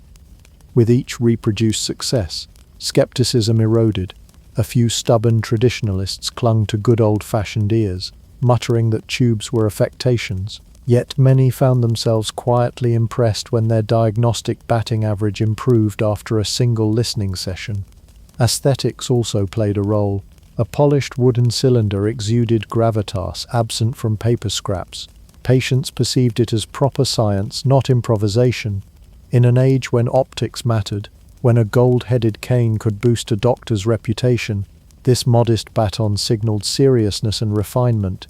Ironically, the stethoscope's very simplicity bolstered its credibility. No gears, no sorcery, just elegant physics channeling honest sound. Practical benefits multiplied. The tube kept physicians upright, no longer contorting like dancers mid-embrace. It reduced ambient noise, vital in wards where coughs, clattering trays, and gossip competed for dominance. Hygiene, though primitive by modern standards, improved slightly. Fewer intimate encounters meant fewer opportunities for whatever lurked on a colleague's cravat to hitch a ride. Even the posture, head held at a dignified angle, cylinder poised, projected professionalism rather than accidental napping. Lanek's invention resonated beyond medicine. Philosophers admired its symbolism, truth conveyed by listening, amplified by humility. Writers romanticized it, imagining secrets of the soul whispered through hollow timber. For Laennec, though it was neither poetry nor posturing, it was progress. Each thump, rasp and murmur carried clues, and the cylinder made those clues legible. By transforming fragile paper into polished wood, Laennec anchored a fleeting epiphany into durable practice. The baton-like instrument, plain yet revolutionary, would soon be reproduced across Europe, migrating from novelty to necessity. What began as an awkward workaround was rapidly becoming the doctor's signature tool, as inseparable from practice as ink from prescription pads. In that modest wooden tube lay the quiet triumph of empiricism over habit. No fireworks, no roaring crowds, just a physician leaning close, listening differently, and smiling faintly at the richness of sound finally revealed. From paper to polished wood, the stethoscope had begun its march from curiosity to icon. If you think getting a brand new gadget adopted today is tough, try persuading a room full of 19th century physicians, men who had spent decades pressing their faces to people's chests, that a carved stick could outperform their seasoned ears. Medicine may be about saving lives, but pride is the sturdiest organ in the human body. By 1819, René Laennec had polished his once humble paper roll into a respectable wooden cylinder, and more importantly, had filled a notebook with observations no one could ignore. That year, he bundled those notes into a dense, Latin-sprinkled treatise titled De l'auscultation mediae, or in plain English, How Not to Smush Your Ear on Strangers. The book promised a new method of diagnosing chest diseases, which was either thrilling or infuriating depending on how many grey hairs you'd earned by insisting nothing could beat the naked ear. Laennec's treatise was no light read. Think fewer colourful diagrams, more paragraphs that begin with "It is manifestly evident that." He catalogued heart murmurs, wheezes, reels and percussive tones as though he'd compiled an orchestral score for the human thorax. Each sound received its own careful description, like the rustling of silk, or resembling a distant boiling kettle. To skeptical doctors, this was either delightfully precise or suspiciously poetic. Many colleagues flipped through the book, muttering, "Sure, René, the chest sounds like rustling silk, and next you'll tell us the liver hums lullabies." The early 1800s medical crowd had weathered plenty of revolutionary gadgets, bloodletting knives with ergonomic handles. Anyone that faded faster than a poorly brewed tisane. Laennec had to show this wasn't another fleeting fad. Veteran practitioners argued they'd spent decades cultivating what they called a fine clinical ear. Translation, don't tell me I've been leaning in for nothing. One London physician reportedly scoffed, "A tube? We are physicians, sir, not organists." Others grumbled about the learning curve. Reading lung poetry in French was one thing, rewiring your diagnostic instincts was another. Laennec countered not with snappy retorts but with case after case. Tubercular lungs identified earlier, faint heart murmurs differentiated from digestive gurgles, subtle pneumonias caught before a patient spiraled. "I am not inventing illness," he essentially wrote. "I am noticing what you missed while muffling your ear in linen." Realizing that nothing beats spectacle, Laennec took to hospital wards armed with his polished cylinder. He'd invite skeptical colleagues to listen here, then wait for their eyebrows to vault skyward. Patients liked it too, no longer forced into awkward proximity with mustachioed doctors and their coffee breath. "I can hear my lungs," a few patients exclaimed, startled by the faint drum-like echo. The stethoscope was edging toward legitimacy, one eavesdropped heartbeat at a time. The Paris faculty, initially lukewarm, warmed as word spread of improved diagnostic accuracy. A few bold adopters published case reports lauding mediated auscultation, a term so delightfully bureaucratic it almost guaranteed prestige. Soon, respected medical journals were cautiously endorsing the technique. This contrivance has afforded observations hitherto unattainable by the unaided ear. Translation, fine, the stick works. Elsewhere in Europe, reaction was uneven. German physicians, never shy about efficiency, began tinkering with materials, pine, ebony, while British doctors debated in stuffy lecture halls. One wrote, "The stethoscope appears advantageous, though it does lend the practitioner a rather theatrical air. Because heaven forbid a physician look dramatic, the usual barbs flew, it is but a crutch for the untrained, a gimmick, yet bedside experience chipped away at resistance. A veteran who once proclaimed, 'I will die before I use a toy trumpet,' was later seen casually carrying one, muttering about keeping up appearances." By the mid-1820s, Parisian wards echoed with the polite tapping of stethoscopes. Accuracy tends to silence ridicule. With today's hindsight, the opposition seems silly, but for 1819 clinicians, swapping ear to skin for wood to ear wasn't merely procedural, it upended decades of professional ritual. Imagine telling an old-school baker, "Throw out your oven, there's a microwave now, expect flying baguettes." Lanek's stethoscope survived because it proved itself clinically, not rhetorically. Each diagnosis made a skeptic less sure, each saved patient a fresh footnote in favor. The medical establishment didn't fall overnight, it toppled one reluctant convert at a time.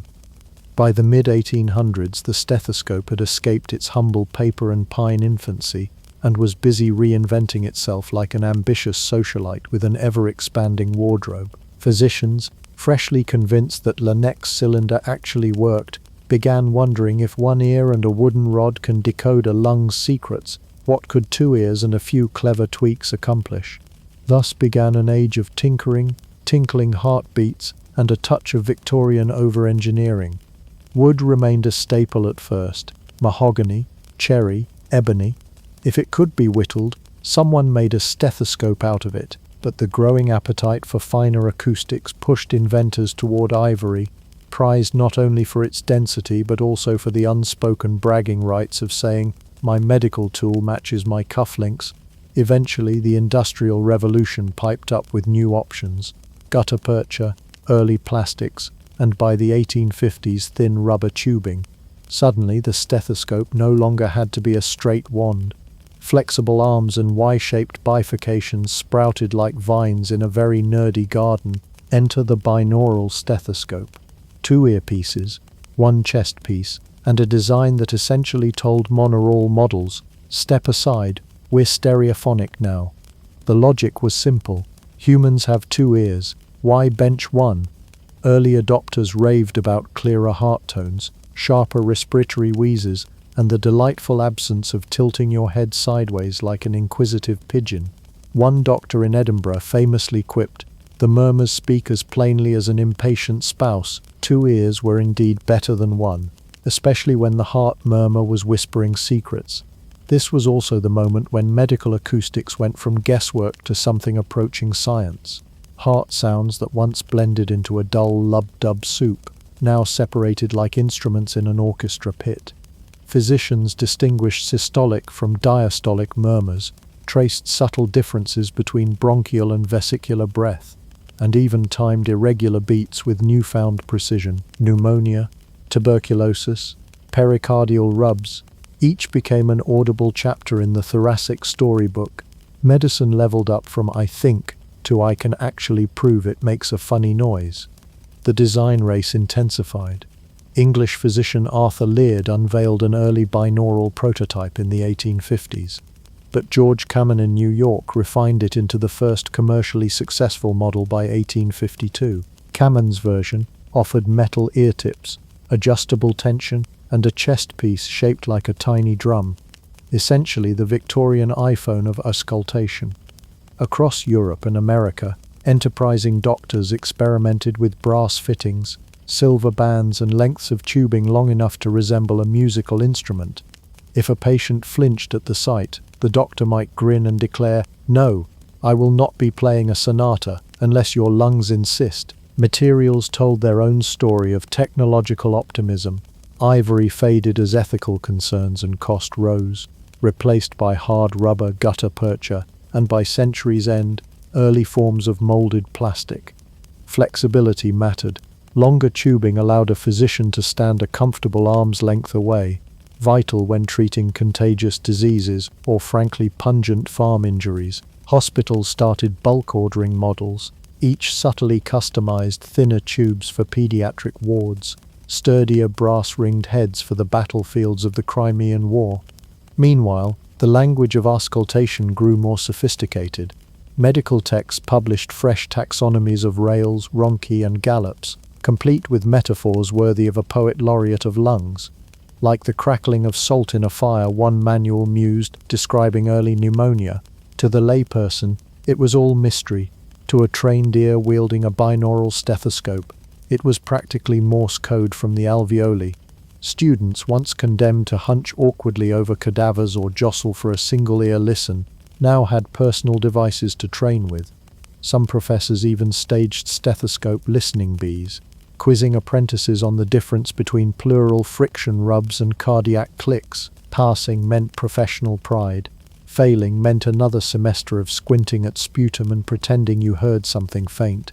Hospitals hummed with the faint rustle of tubing and the low whistle of eager ears catching every nuance. The broader effect was subtle yet profound. With sharper diagnosis, treatment shifted earlier, saving lives that might otherwise be chalked up to mysterious wasting. Mortality statistics, always a grim ledger, started showing glimmers of improvement in pneumonia wards and tuberculosis sanatoriums. While antibiotics were still decades away, better listening meant better triage, fewer surprises, and occasionally the small victory of telling a family, "He has a murmur, but not the fatal kind." By the century's final decades, the stethoscope had become a badge of office, draped rakishly around necks in oil portraits and daguerreotypes. No respectable physician would be caught on rounds without one, even if the occasional old-timer grumbled about dangling jewelry. The instrument had multiplied, evolved, and firmly rooted itself in the diagnostic toolkit, a far cry from the rolled paper tube that started it all. Walk into any clinic today, and even before the smell of disinfectant hits your nose, you'll probably spot a stethoscope draped around somebody's neck. It's not just a tool anymore. It's practically a piece of doctorly plumage. In an age when you can scan a body with magnetic fields, slice anatomy into digital layers, and peer at capillaries on a high-definition screen, that loop of tubing and shiny chest piece still hangs on like a seasoned veteran refusing retirement. A doctor without one looks strangely underdressed, like a chef without a hat, or a magician without at least one suspiciously empty sleeve. The enduring presence of the stethoscope says something bigger than this still works. It's shorthand for listening, for human touch, for the quiet moment before medicine becomes laboratory numbers and imaging software.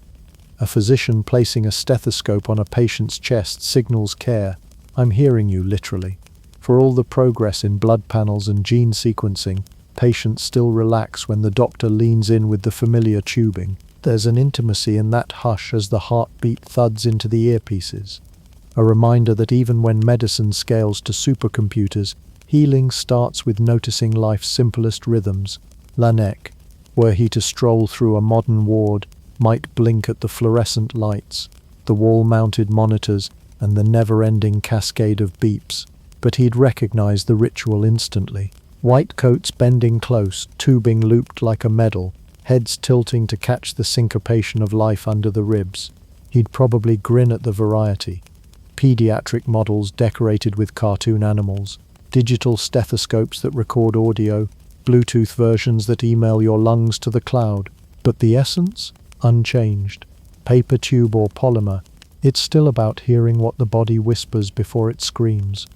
It's hard to overstate the lives this simple concept saved. By making heart murmurs, fluid buildup, and early infections audible, doctors could intervene sooner, separating minor ailments from catastrophes. The stethoscope democratized early detection, long before germ theory matured, and long before antibiotics rode in like cavalry. A 19th century physician armed with one had a sharper edge against the era's greatest killers: pneumonia, tuberculosis, rheumatic heart disease. It wasn't flashy, it wasn't surgical, but every quiet, accurate diagnosis tilted the odds back towards survival. Its symbolism, meanwhile, ballooned. By the late 19th century, portraits of physicians almost required a stethoscope casually in frame, like holding a sword in a knight's painting.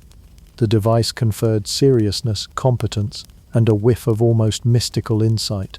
I can hear things you can't, and those things might save your life. Even today, television medical dramas treat the stethoscope as visual shorthand for authority. Remove it, and the doctor might as well be an accountant with a penchant for white coats. The device also bridges eras of medicine. It links the time when diagnosing was half guesswork and half bravado, with today's realm of molecular tests and algorithmic prognoses. It reminds modern practitioners that behind every scan and every lab value lies the human heartbeat, constant and ancient. When a student leans in for their first lub-dub, they're replaying a ritual unbroken for over 2 centuries, a quiet thread connecting Lanek's improvised paper roll to a ward bustling with ventilators and wireless monitors. Perhaps the greatest testament to Lanek's spark of ingenuity is how modest the leap truly was. No gears, no clockwork, no battery, just curiosity, a sheet of paper, and the refusal to accept that awkward was the price of diagnosis. Sometimes progress doesn't arrive on a thunderclap. It slides in softly, rolled like parchment, and changes the angle of attention forever. The miracle wasn't just hearing better. It was daring to imagine you could. Every time a physician straightens a stethoscope around their neck, they carry that legacy, an echo of a young French doctor in 1816, tired of awkward lung eavesdropping, inventing a path toward clarity. Technology may have sprinted light years beyond him, but Lanek's idea endures, humming quietly between every lub and dub. So the next time you see a stethoscope dangling, remember it's more than tubing and a bell. It's history coiled around the neck, proof that listening, simple, direct, human, can spark revolutions that last centuries. Lanek might not recognize our hospitals, but he'd nod proudly at every white coat with a stethoscope draped like a badge of honor. Long before a humble piece of coiled wire made its quiet debut in 1849, humanity was waging a centuries-long war against clothing that refused to stay put. Picture the scene. You've just draped yourself in a fine woolen tunic. The breeze is pleasant, and stab a thorn meant to keep your outfit together has just done a sneak attack on your collarbone. Fashion was rarely painless, and wardrobe malfunction wasn't a red carpet headline. It was just Tuesday. The oldest fasteners were whatever nature handed out for free. Sharpened thorns, slivers of bone, and even tiny wooden skewers all became proto-pins. They worked well enough to stop a tunic from flapping, but they were also nature's way of reminding you that skin is soft and splinters are unforgiving. Early humans wrapping furs around their shoulders were masters of compromise. Stay warm, but accept the occasional flesh wound as part of the outfit. Archaeologists have found Paleolithic bone pins carved with a surprising amount of care, proof that even Ice Age fashionistas liked their cloaks neat, even if the fastening doubled as a mild weapon. Fast forward to the Bronze Age, when metalworking turned simple pins into status symbols. Enter the fibula, the ancestor of every brooch you've ever seen at an antique fair. A fibula wasn't just a practical clasp, it was a little badge of civilization declaring, "I am advanced enough to pierce my toga with style." These ornate pieces, sometimes gold, sometimes humble bronze, appear all over Roman and Greek sites. Julius Caesar himself might have had a fibula glinting on his toga's shoulder, silently waiting to jab him if he took too enthusiastic a stride. If you've ever muttered, "Why does this safety pin keep stabbing me?" you share history with Rome's senators, minus the marble columns and suspicious friends with daggers. In ancient Egypt, fine garments required clever solutions. Gold pins adorned with gemstones weren't rare because if you're a pharaoh, you can demand both form and function. Yet, despite all the glitter, the basic mechanics remained brutal. A long, sharp shaft sliding through fabric, praying it didn't slide into you. Even minor adjustments meant a new round of pokes. The average servant probably had pin-related scars no amount of sacred ointment could fully soothe. Medieval Europe was no safer. Gowns, cloaks, hose, and the endless layers of a noble's wardrobe depended on pins forged by local smiths. Iron pins rusted, brass ones bent, and all of them shared one unifying trait: a talent for drawing blood just as you were due at court. Tailors joked or grumbled about the cost of fashion not as metaphor, but because every fitting session left someone punctured. Some enterprising households kept little pin cushions shaped like strawberries, half charm, half safety measure, because an unpadded pin was a hazard in the wrong hands.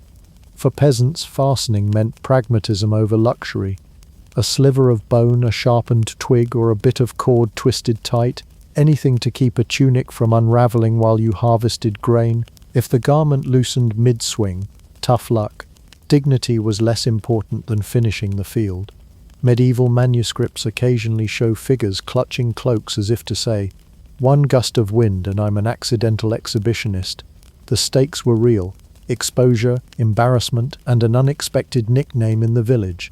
Even in the grand courts of Europe, pins were a quiet menace.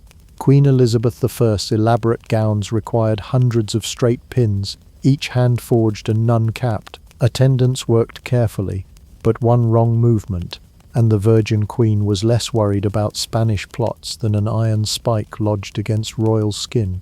Households literally budgeted for pins, a reminder that even in a palace, clothing security wasn't guaranteed. Beyond Europe, cultures worldwide devised their own risky fasteners. The Norse clasped cloaks with brooches heavy enough to anchor a longship, while in parts of Asia, slender metal pins doubled as hair accessories and impromptu sewing tools. Function was everything, but comfort was optional. If the garment stayed on through a storm, a little blood was an acceptable trade. By the 18th century, straight pins had improved slightly. Steel hardened, mass production introduced consistency, but they still lacked any protective head or spring. Seamstresses kept mouths full of pins while sewing, an occupational hazard modern safety inspectors would faint at.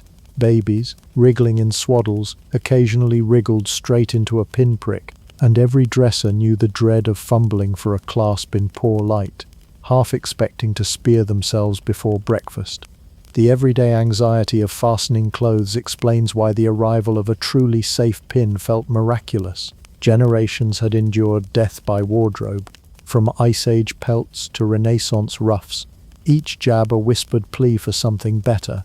When Walter Hunt finally bent a bit of brass wire into a coiled clasp, he wasn't just solving an inconvenience, he was liberating humanity from millennia of pokes, scratches, and hastily patched holes.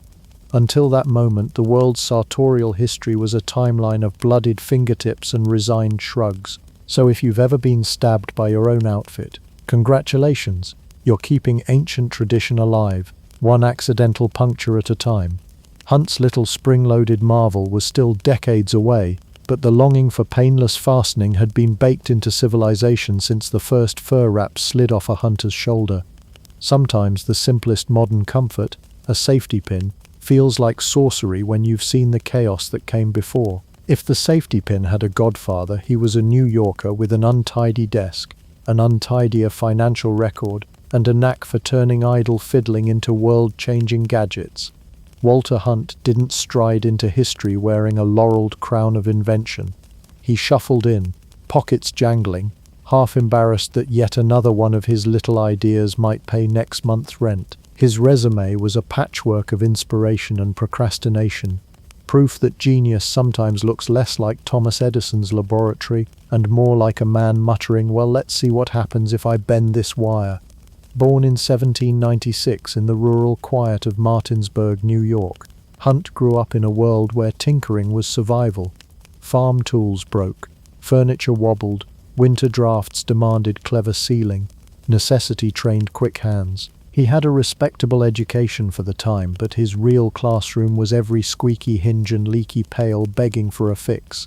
By his 20s, Hunt drifted toward mechanics as naturally as a cat toward a sunny windowsill.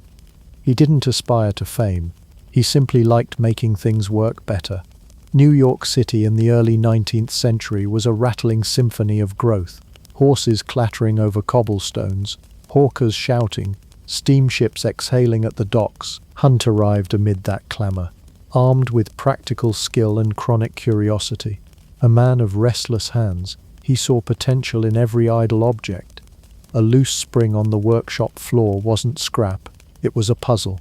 Friends described him as genial, distracted, and perpetually short on cash. Hunt never quite cultivated the ruthless business instincts of his contemporaries. Where others smelled profit, he often smelled good enough to sell the rights cheap. His inventions before the safety pin were a bizarrely eclectic highlight reel. He's credited with crafting an early version of the sewing machine decades before Isaac Singer popularized it. Hunt's design featured a curved needle that locked thread through fabric with a neatness that would have made any seamstress swoon. And yet, fearing the machine might doom hand-sewing livelihoods, Hunt shrugged, collected little for the patent, and let the idea drift. It was an almost Shakespearean moment of to profit or not to profit, and Hunt usually chose the latter. Then there were the curiosities, a contraption for sharpening knives more efficiently, improved fountain pen nibs, a machine to twirl hemp into rope, and even a precursor to modern streetcar bells. Hunt's approach was refreshingly unsystematic. Some inventors charted their path like generals plotting a campaign. Hunt was more of a flaneur, strolling through mechanical possibilities, casually leaving breakthroughs behind him like breadcrumbs. Debt, however, was the uninvited partner to his creativity. Financial pressure often pushed Hunt to license or sell his rights prematurely. He'd innovate, patent, and then exchange the future fortune for quick cash to settle a looming bill. It wasn't recklessness so much as pragmatic resignation. The landlord wants dollars today, not visionary glory tomorrow. Ironically, this lack of long-term scheming may have fueled his prolific streak. Invent for survival, repeat as needed. Humor practically writes itself here. He invented because boredom met debt and said, "Surprise us." Hunt rarely sought accolades, yet his mind refused to idle. Neighbors reportedly saw him fiddling with scrap metal while chatting, twisting bits of brass as if his fingers had a secret pact with curiosity. When an idea sparked, he didn't convene a committee, he rolled up sleeves, muttered "let's try," and grabbed the nearest tool. His temperament leaned toward improvisation. Meticulous documentation wasn't his forte. Half his patents read like afterthoughts. There's a story equal parts charming and tragic of Hunt absent-mindedly creating a nail-making machine, promptly selling the rights for a pittance, then watching someone else make a tidy fortune. If envy ever visited, Hunt shrugged it off with a tinkerer's shrug. Another problem awaited solving. By the 1840s, Hunt had earned the informal reputation of the man who could invent anything but wealth. New York's workshops and patent offices knew his name, but he wasn't the toast of society. No parlor lectures, no champagne toasts, just a craftsman quietly nudging technology forward. He was equal parts folk hero and cautionary tale, proof that brilliance doesn't always translate to bank accounts. This personality cocktail, equal parts ingenuity, nonchalance, and constant cash crunch, set the perfect stage for an invention so practical it almost seemed inevitable. Unlike some dreamers, Hunt had no delusions of grandeur. He didn't wait for lightning bolts of inspiration. He tinkered until boredom broke the safety pin. When it arrived, would be yet another quick fix in his endless line of why-nots, destined to conquer laundry rooms and nurseries worldwide. Hunt's quiet genius also highlights an enduring truth about innovation. Some of history's most enduring tools aren't born from meticulous planning, but from a restless mind refusing to leave a minor inconvenience unsolved. Hunt's legacy is peppered with sighs. What if he'd marketed the sewing machine properly? Yet his enduring fame rests on a coil of wire anyone could hold. In a century drunk on steam engines and telegraphs, Hunt's magic lay in shrinking brilliance to pocket size. So the reluctant genius paced New York, tinkering toward immortality without even realizing it. His workshop smelled of oil, brass, and unclaimed royalties. His ledger chronicled more disappointments than windfalls. But his hands? They were still busy. Somewhere amid scraps of metal and unpaid bills, a tiny idea was forming. One that would finally give humanity a painless way to keep its trousers up. Every once in a while, history pivots not on grand speeches or armies marching, but on a man leaning on a workbench thinking, I really don't want to pay this bill. Walter Hunt's fabled afternoon in 1849 was less an orchestrated eureka and more the slow fidgeting of a mechanic trapped between boredom and debt. New York's bustle hummed beyond his door, carts rattling and hawkers shouting. Yet Hunt sat indoors with an unpaid note glaring at him like a creditor in paper form.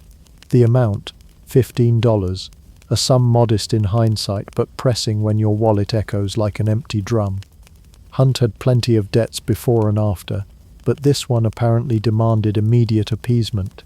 He rummaged through the workshop clutter, scraps of brass, half-built contraptions, spools of wire. The landlord didn't accept potential brilliance as collateral. He wanted cold cash. Hunt sighed, picked up a slender length of brass wire and began doing what restless minds do, fiddling. The scene could hardly be more mundane. No thunder rolled, no cherubic choir heralded destiny. Instead, a man slouched, elbows planted, twisting the wire between calloused fingers. He bent it idly, unbent it, coiled a loop, uncoiled. Some people twirl pens when thinking. Hunt twirled himself into history. The brass whispered possibilities as it flexed, resilient yet yielding, the perfect medium for mechanical doodling. Debt anxiety can sharpen creativity. Hunt's fingers, driven by equal parts nerves and habit, teased the wire into a loose spiral. Another twist created tension, springy resistance pushing back as if the metal had a will.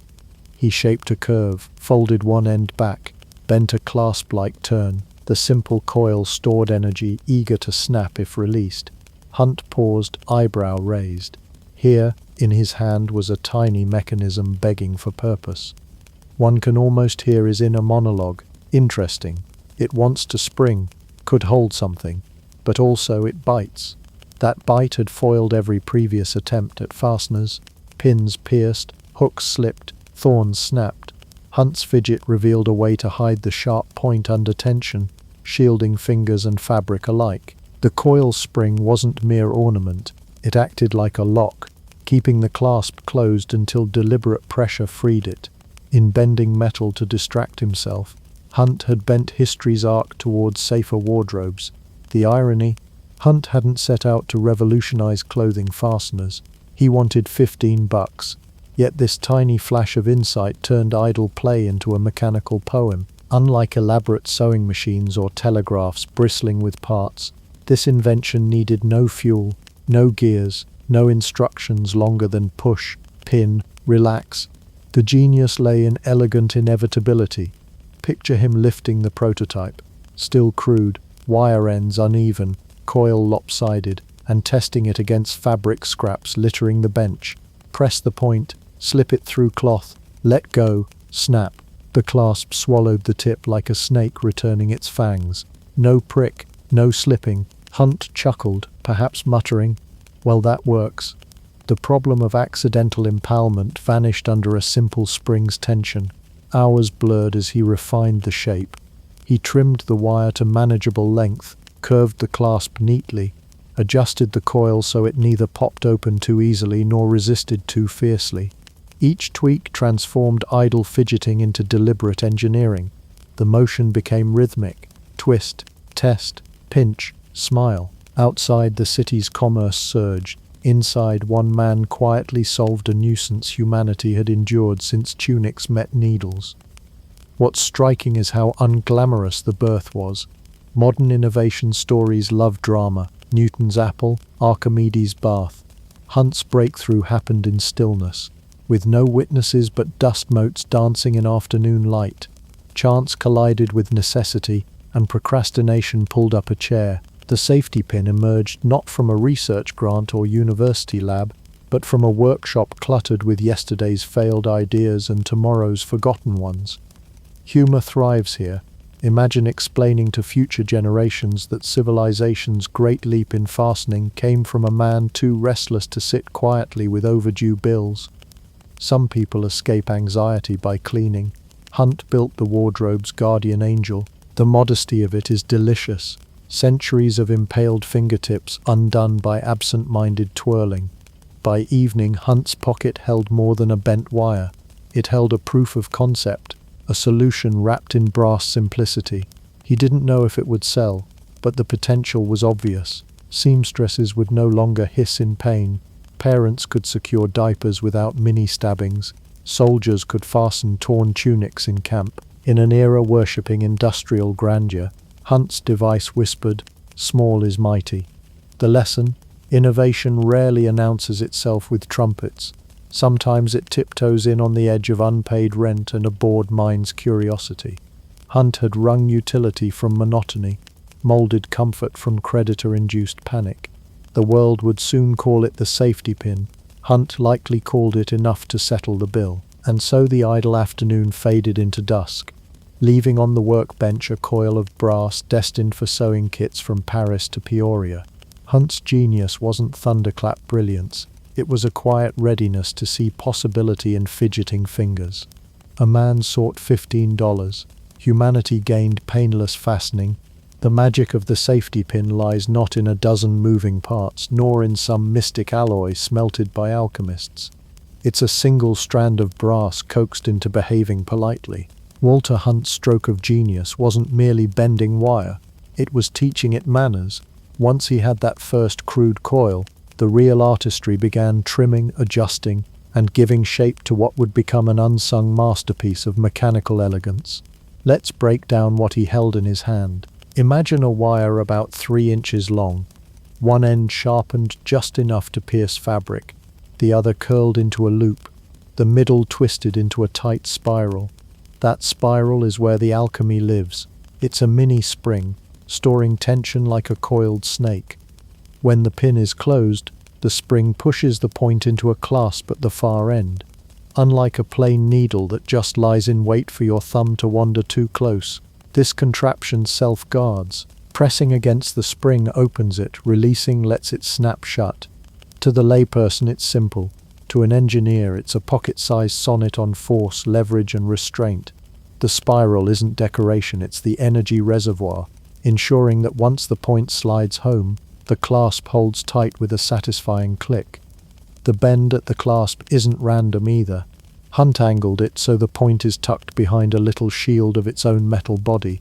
Your fingers can rummage through a sewing kit without fear of finding pain lurking in the corner. Hunt tinkered with proportions like a jeweler inspecting gemstones. Too much spring tension and the pin would require Herculean strength to open. Bad news for delicate fabrics or impatient mothers.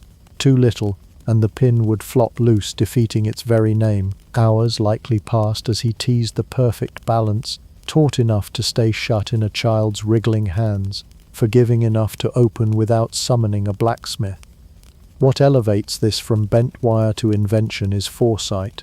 Hunt didn't just want a sharp thing he could lock away. He wanted a tool that worked repeatedly, reliably, without ceremony. Each tweak smoothed a potential snag. He probably tested it on scraps of cotton, then thicker wool, pinning and unpinning until the motion felt inevitable. The sharp tip aligned seamlessly with its protective nook, like puzzle pieces murmuring, "Of course we belong together." There's beauty in such simplicity. This isn't a machine demanding an instruction manual. It's self-explanatory. Hold, press, pierce, release, done. The elegance whispers, "Why didn't you think of me yesterday?" and haunts every bystander with the knowledge that, truly, anyone might have but didn't. Humor lurks here too.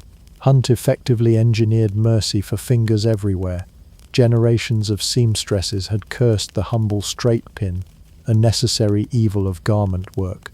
Hunt's refinement transformed the daily ouch into a smooth, repeatable gesture. Babies would grow up swaddled without unexpected stabs. Soldiers on campaign could fix a tunic without spilling blood for the cause of button failure. The contraption wore an almost smug grin, its tiny coil saying, "See, I can behave." He also made sure the design could be fabricated without fuss. In 1849, manufacturing relied on hand tools and modest presses. A complicated mechanism would sink in cost before it floated in utility. Hunt's device demanded no clockmaker's skill. Any competent wire worker could twist, sharpen, and assemble by the dozen. Its affordability was as revolutionary as its safety. Ordinary households could own a handful without rationing like silverware. The clasp deserves special applause. Hunt bent the receiving end into a small loop with a sidewall, cradling the point. This tiny curve converted menace into security. Instead of a bare tip lurking for prey, you had a shielded fang, invisible and inert until summoned. That 1 millimeter of metal was the difference between casual convenience and a liability lawsuit, waiting for an era that didn't yet have lawyers salivating over pin-related injuries. Every detail emerged from iteration.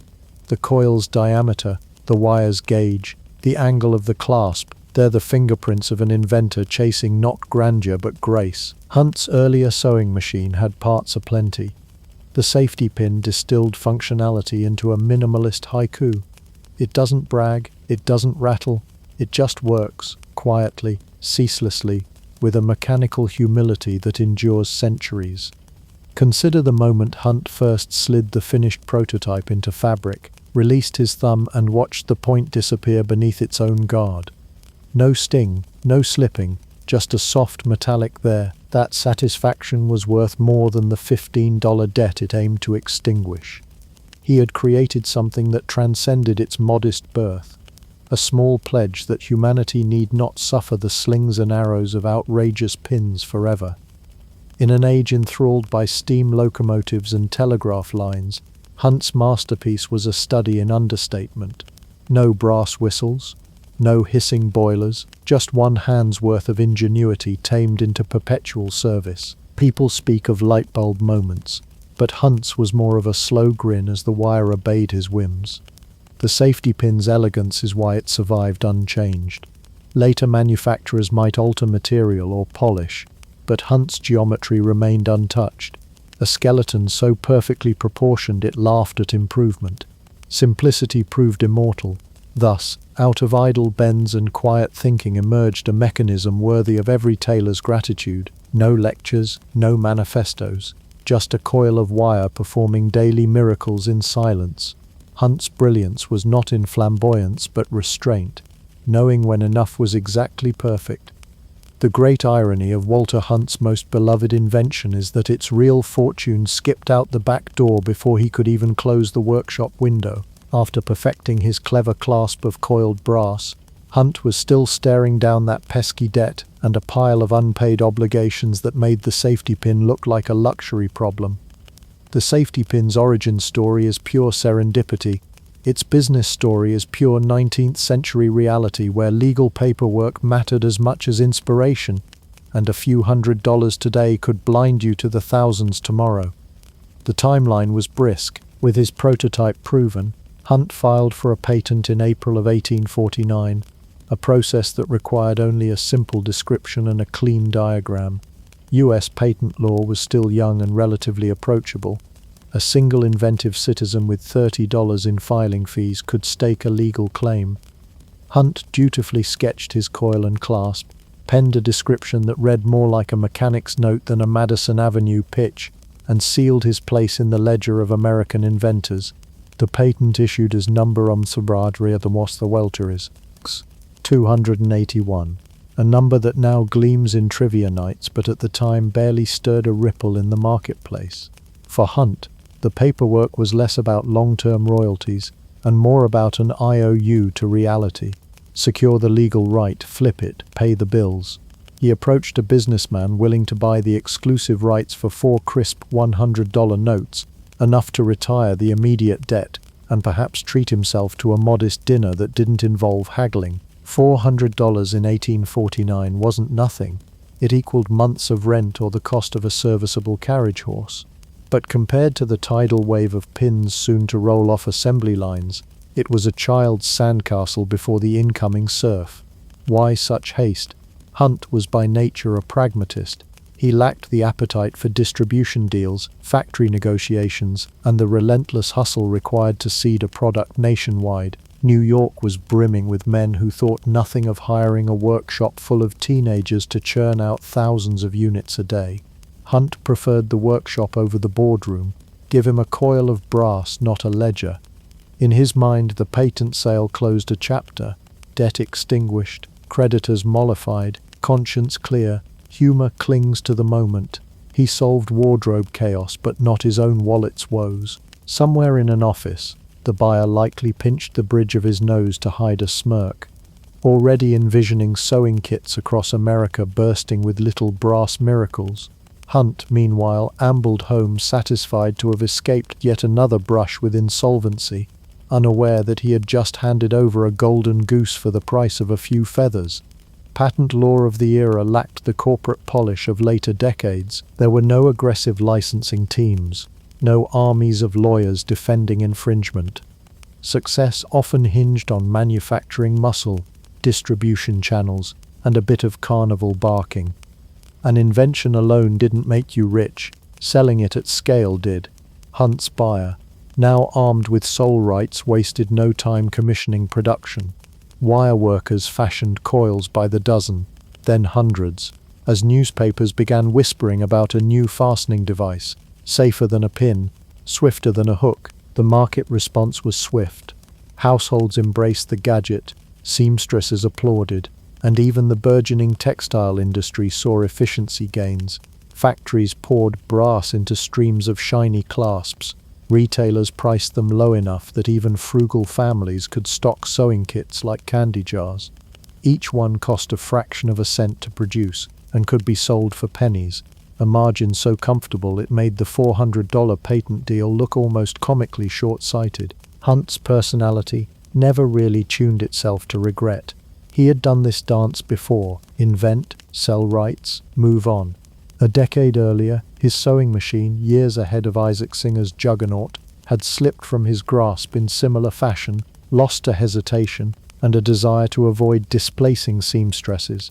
Wealth wasn't his obsession, solving puzzles would. While the buyer of Patent 6281 quietly built an empire of brass coils, Hunt was likely already hunched over some new contraption, muttering about improving umbrella handles or refining a streetcar bell. Still, the economics sting in retrospect. Estimates place the safety pin's commercial yield in the millions over the following decades. Had Hunt held the patent, even a modest royalty of a fraction of a cent per unit would have fattened his accounts handsomely. Instead, his ledger remained chronically anemic. History loves such ironies. The man who gave the world painless fastening lived without financial padding. Context softens the judgment. In 1849, few could foresee the industrial surge about to sweep America. Railroads were still clawing westward, telegraph lines stitched cities together, and consumer goods traveled by wagon. Predicting global demand for any new gadget was guesswork. Hunt's priority was immediate solvency, not speculative empire. 400 cash today outranked a maybe fortune tomorrow. And so the safety pin's wealth slipped sideways, enriching entrepreneurs nimble enough to market it. Hunt remained a genial footnote, admired for ingenuity, pitied for business acumen, and occasionally caricatured as the archetype of the inventor who could never quite capitalize. Yet his shrug at lost millions feels oddly fitting. Some men chase lucre, Hunt chased curiosity. His solace was the quiet satisfaction that the world would prick itself less, even if his bank account stayed anemic. By the time the safety pin had marched into baby nurseries, military kits and dressmakers' aprons across 2 continents, Hunt had already mentally shelved it and was fiddling anew.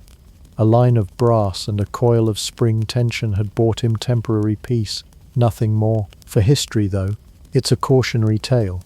Inspiration may arrive free, but wealth demands relentless guardianship.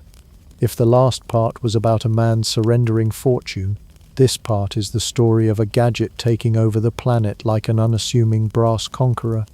Once the ink dried on the patent sale and a few entrepreneurial minds spotted the potential, the safety pin moved from one man's bent wire to a humming chorus of machinery clattering in workshops. From that point on, the humble class became as common as crumbs in a baker's apron.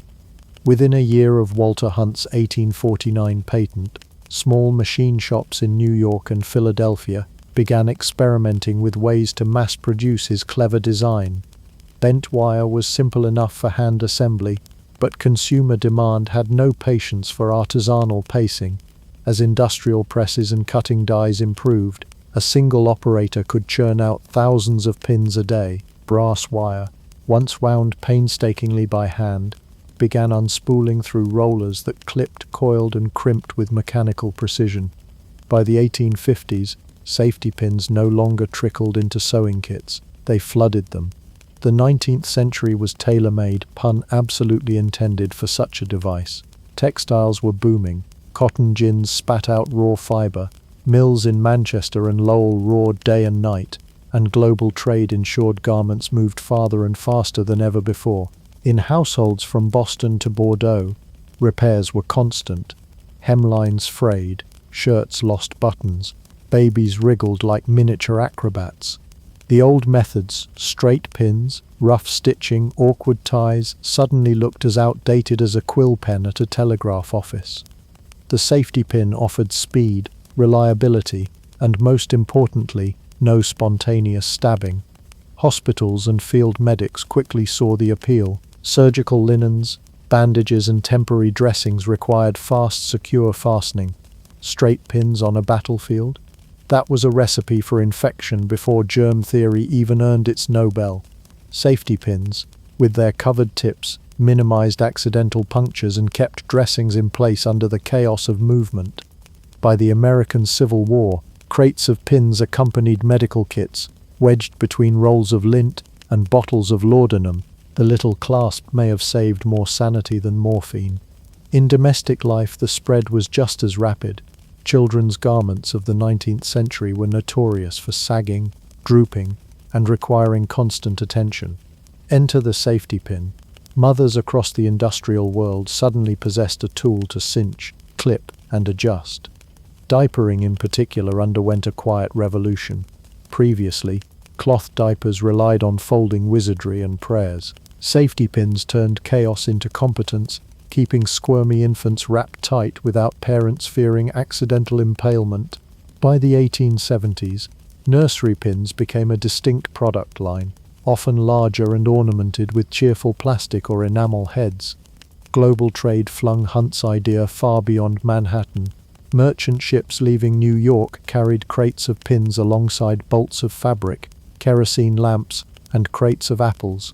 In London's bustling mercantile district, importers recognized a profit so steady it made Britannia hum rule.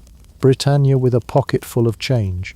Manchester's textile workers adopted the safety pin with the same fervor as their American counterparts, ensuring that any ripped seam could be tamed before the tea cooled. In Paris, couturiers began relying on pins for quick alterations during frantic fashion shows.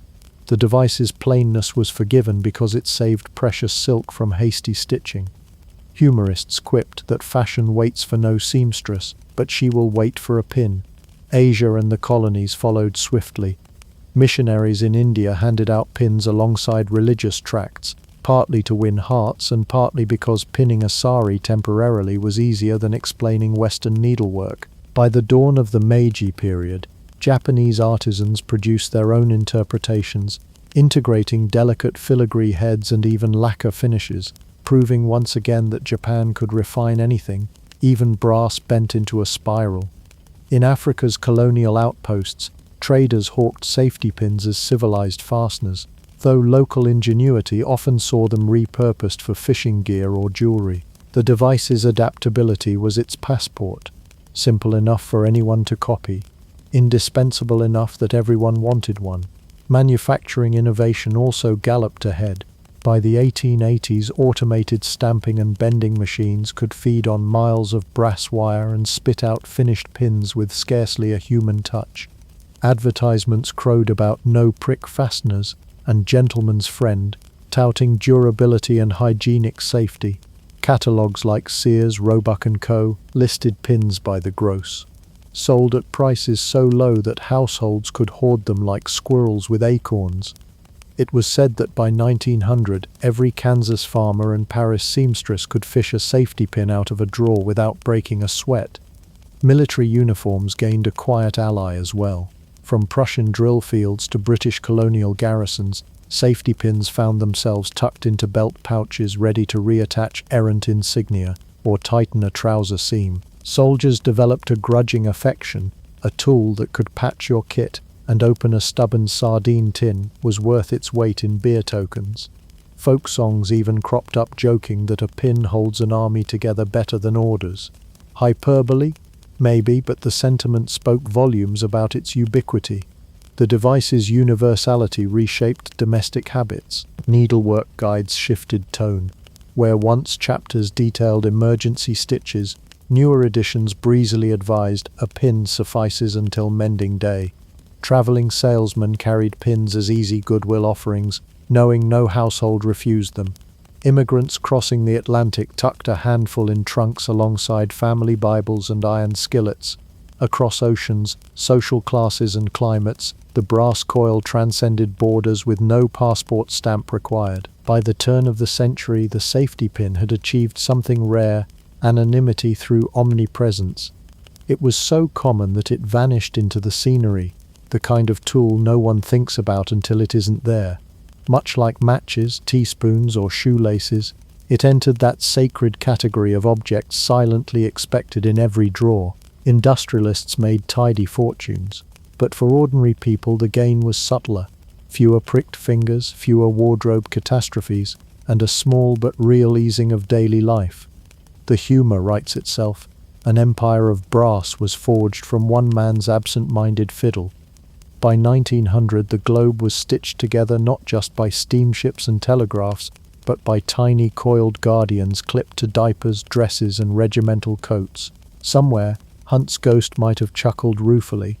Everyone on Earth had adopted his miracle, and all he had to show was an old receipt for $400. History sometimes behaves like a mischievous tailor. It stitches together greatness with whatever scraps it can find, and leaves the original seamstress wondering where the fabric went. The saga of the safety pin ends not with fanfare or fireworks, but with a quiet, omnipresent hum, a chorus of clicks every time someone fastens a bib, cinches a skirt, or tames a rebellious strap. Walter Hunt may have sold his patent for pocket change, but his moment of idle twisting spun into a legacy threaded through every sewing kit on Earth.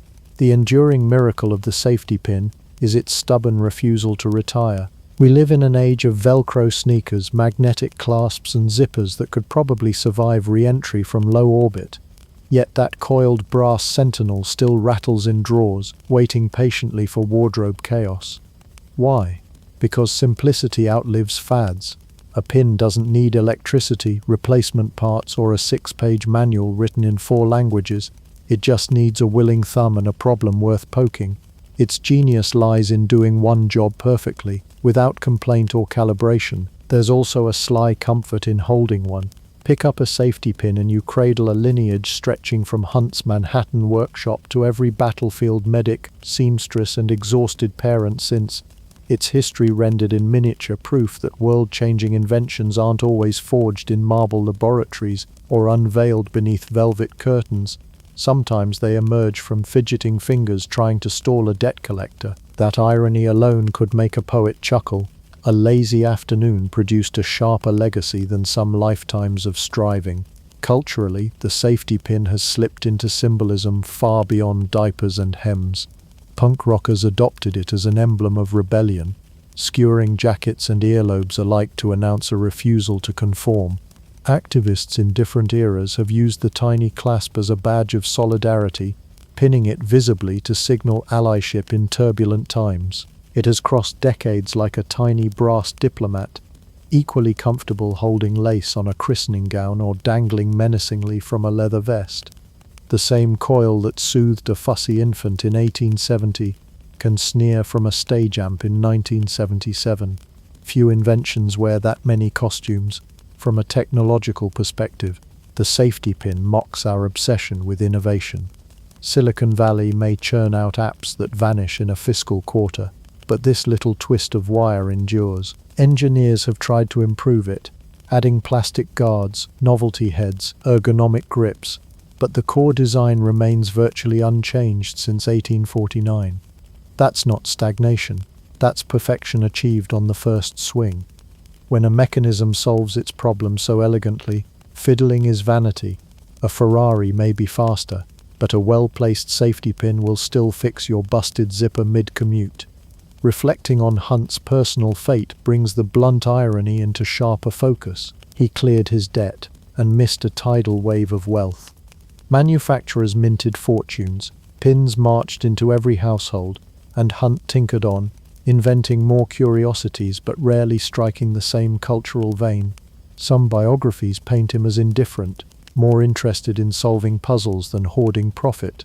Perhaps he would smile at knowing his name lingers in patent records even if his heirs didn't dine on caviar, or perhaps he'd mutter, $400, really? Either way, history loves a tragicomic twist. The device's persistence also speaks to human nature's quiet pragmatism. Flashy closures impress until they jam, zippers stick, buttons pop, Velcro snarls in lint. A safety pin ignores all that drama. It is mechanical stoicism incarnate. Bend, clasp, click, done. You could almost imagine it counseling modern gadgets. Calm down, child. You don't need a software update to hold two things together. From nurseries to runways, its footprint remains invisible yet colossal. Fashion designers still rely on pins backstage when models are about to trip over hems. Hikers carry a handful in emergency kits for gear repairs. Crafters string them into chains, charms, and quick fixes when thread won't do. Ask any seasoned traveler, the most valuable item in a toiletry bag isn't perfume or razor blades, but a safety pin capable of rescuing an outfit 10 minutes before boarding. Humor lurks even in its mundane triumph. An invention designed on a whim, sold for peanuts, ended up shaping global domesticity. A lazy afternoon created a fortune, just not for the man holding the wire. Could be engraved on the tombstone of countless inventors, but Hunt's case is especially poignant. His bent brass spiral holds the double distinction of universal utility and near-total anonymity. Yet maybe that's fitting. Some legacies are loud. Others work quietly, one clasp at a time. The safety pin's greatness hides in plain sight, waiting for the next ripped seam, runaway cuff, or stage-diving punk to prove its relevance. Hunt may have left dollars on the table, but his ingenuity threads through centuries, sharp enough to pierce indifference, blunt enough to spare us pain. When history measures success not by banknotes but by staying power, a 2-inch twist of brass stands taller than many monuments. So the next time you fish a pin from a drawer, pause for half a heartbeat. In your fingers lies proof that the simplest ideas endure longest. A coiled whisper from 1849 murmurs, "Solve a problem well, and you'll never go out of style, even if the royalties do."